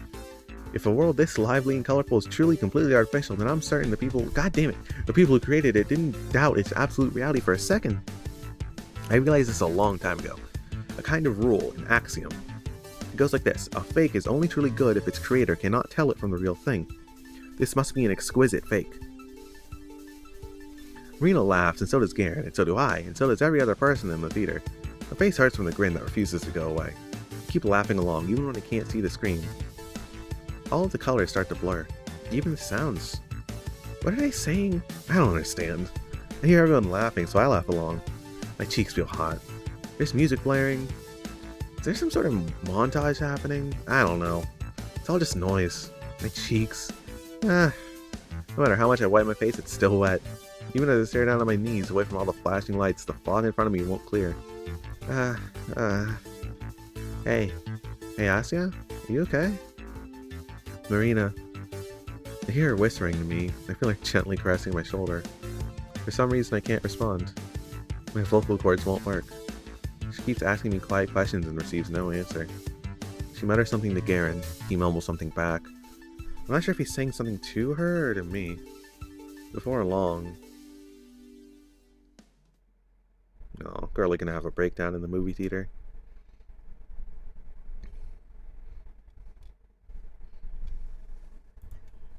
Before long, I find myself in the foyer, in Marina's arms. She slowly pats my hair. I don't know how long we've been sitting here, and by the time I hear Garen's voice, my... God damn it. Give me the log. By the time I hear Garen's voice, my throat feels totally dried out. My throat also feels dried out. It's relatable. What's going on? Does she feel sick? Something like that. Shubina, hey, you alright there? Something hurt. That's more care than I expected out of this guy. Be quiet for a minute. My voice... I can't form a sentence. Throw a rock into a lake, but the splash makes no sound, just ripples and ripples and ripples. It's okay. It's okay. I shake my head, now more violently. Marina leans away and lets me sit up properly. Garen stands next to us, looking befuddled. Why is he here? The movie's still going. I sniffle in an attempt to catch my breath. Tissue? No, thank you. You want something to drink? No. My surroundings come fully into view. The community center. The muddy sky outside. The thin electric light. It's been 5 days. Right now. What do you think she's doing now? No. Do you think she wants to go home? Do you think she misses her mom? Asya, do you think she's crying? No, probably not. It's been too long.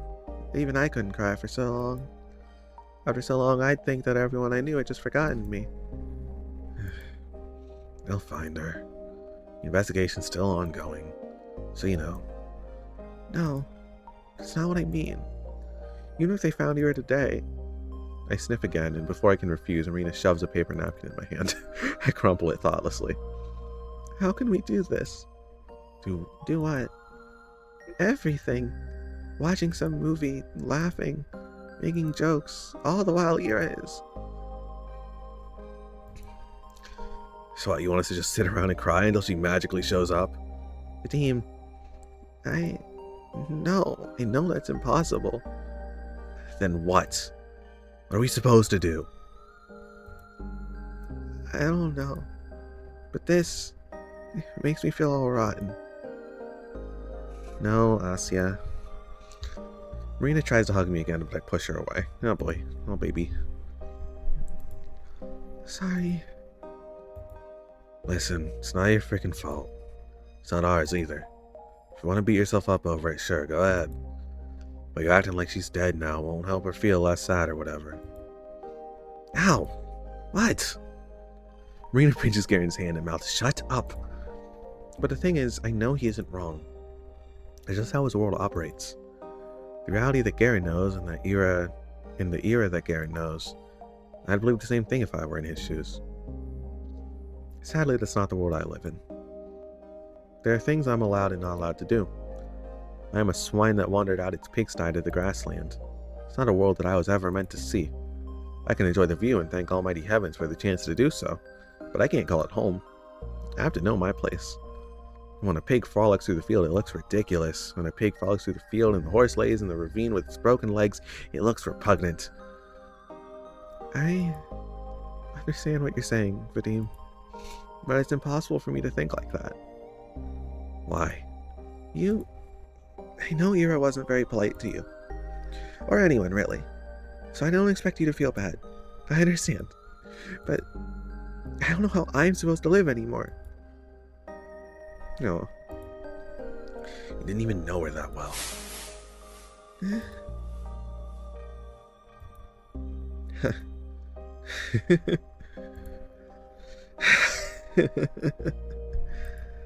That's right. He's absolutely right.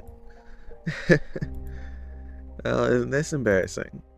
I have no argument for that. You've done it again, Green. You've driven me into a corner, and now I don't know how to respond without making myself look like a fool. Feel free to laugh. You've earned it. It's a good one. Come on. Why aren't you laughing? Go back to the theater. What? You heard me. Leave us alone, okay? Alright. Whatever. He puts a soda bottle next to me and throws his jacket on. Huh? You're not finishing the film? With a mood like that, I'll pass. Oh no. I'm sorry. Forget it. I want a naked chick anyway. He walks out into the snow. Maria and I stare at the door in silence. After a couple seconds, Marina picks up the cream soda and takes a big swig.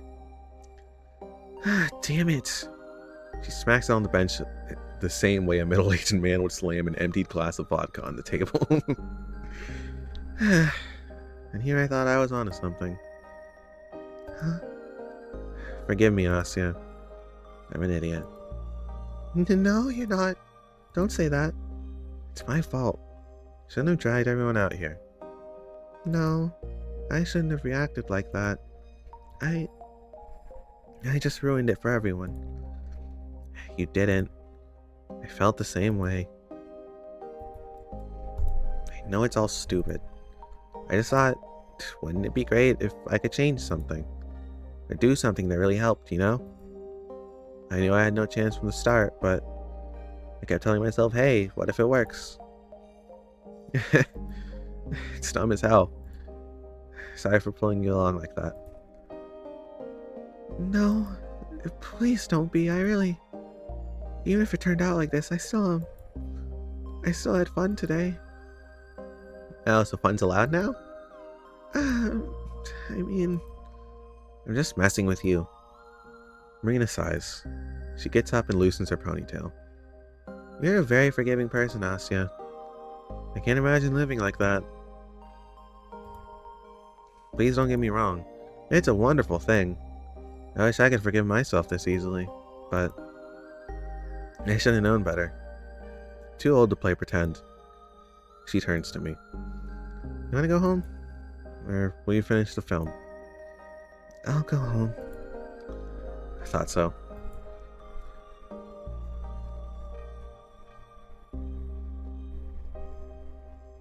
The day that seemed to have gone on forever finally came to a close. That's putting it nicely. It came to a screeching halt. Not that I'm sad, I knew it was from the start, a nice illusion, a peek at something distant and unattainable, an American film. A dream you will inevitably wake up from. But did it really have to end that way?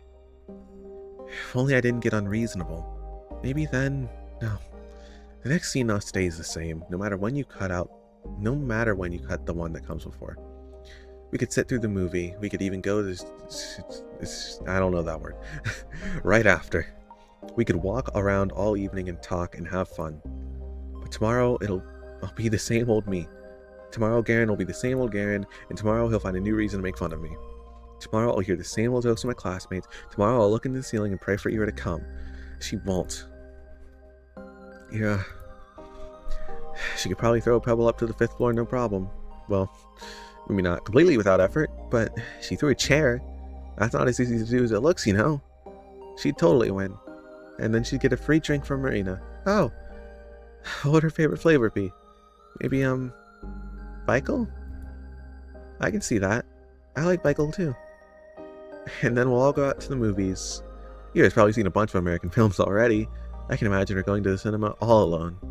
She'd have no qualms about that. Going together would be so much fun. Today's film was hilarious. I bet she'd be laughing all the way through. I'd like to see that. I think I got some snow in my boots. Crud. It's my fault for coming up with the idea so late. Well, in all honesty, I thought of it looking down from the floor opposite to Ira's. I just got swept up in the conversation and forgot to share. Also, dragging Marina back there after she got noticed would be rather risky. Something I can't handle by myself, though. I don't exactly believe Marina's theory. Even Marina herself never actually believed in it. Frankly, that kind of speculation was plain disrespectful. Damn. But even then, there was something I still wanted to do. Snow piles on fast, so the lines need to be as deep as I can make them. I dig all the way to the ground. As far as legibility goes, nothing beats black text on a pure white canvas.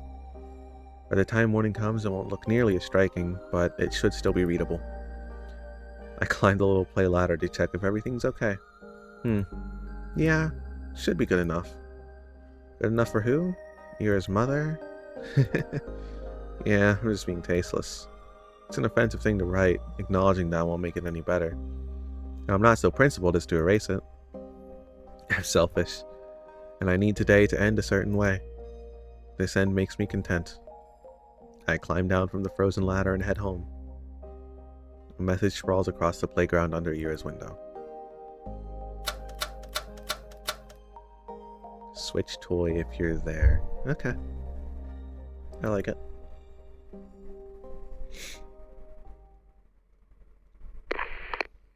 Oh, fuck.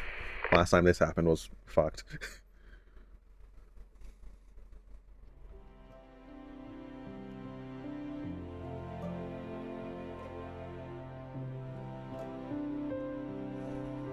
Okay, this feels different and like the start to a new section type thing.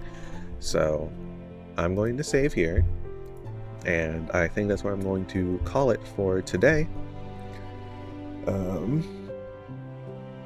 Yeah, it was so good. The characters, I don't know if it's in part due to how I'm voicing them or just to the writing, but they feel like some characters I've made for my own personal projects and stuff. So that's been really fun, and I feel like I'll come back to them and be like, hey, that's gonna be fun writing, like, what's it called, inspiration. Especially Marina. She's goofy and stupid, and I like it. But hopefully I'll get to the next part sooner than I did this one. Hopefully like next week, maybe like Tuesday, Monday, one of them, I don't know. That's what I'm gonna aim for. So thank you to anyone who has watched, and I will be back eventually. Goodbye.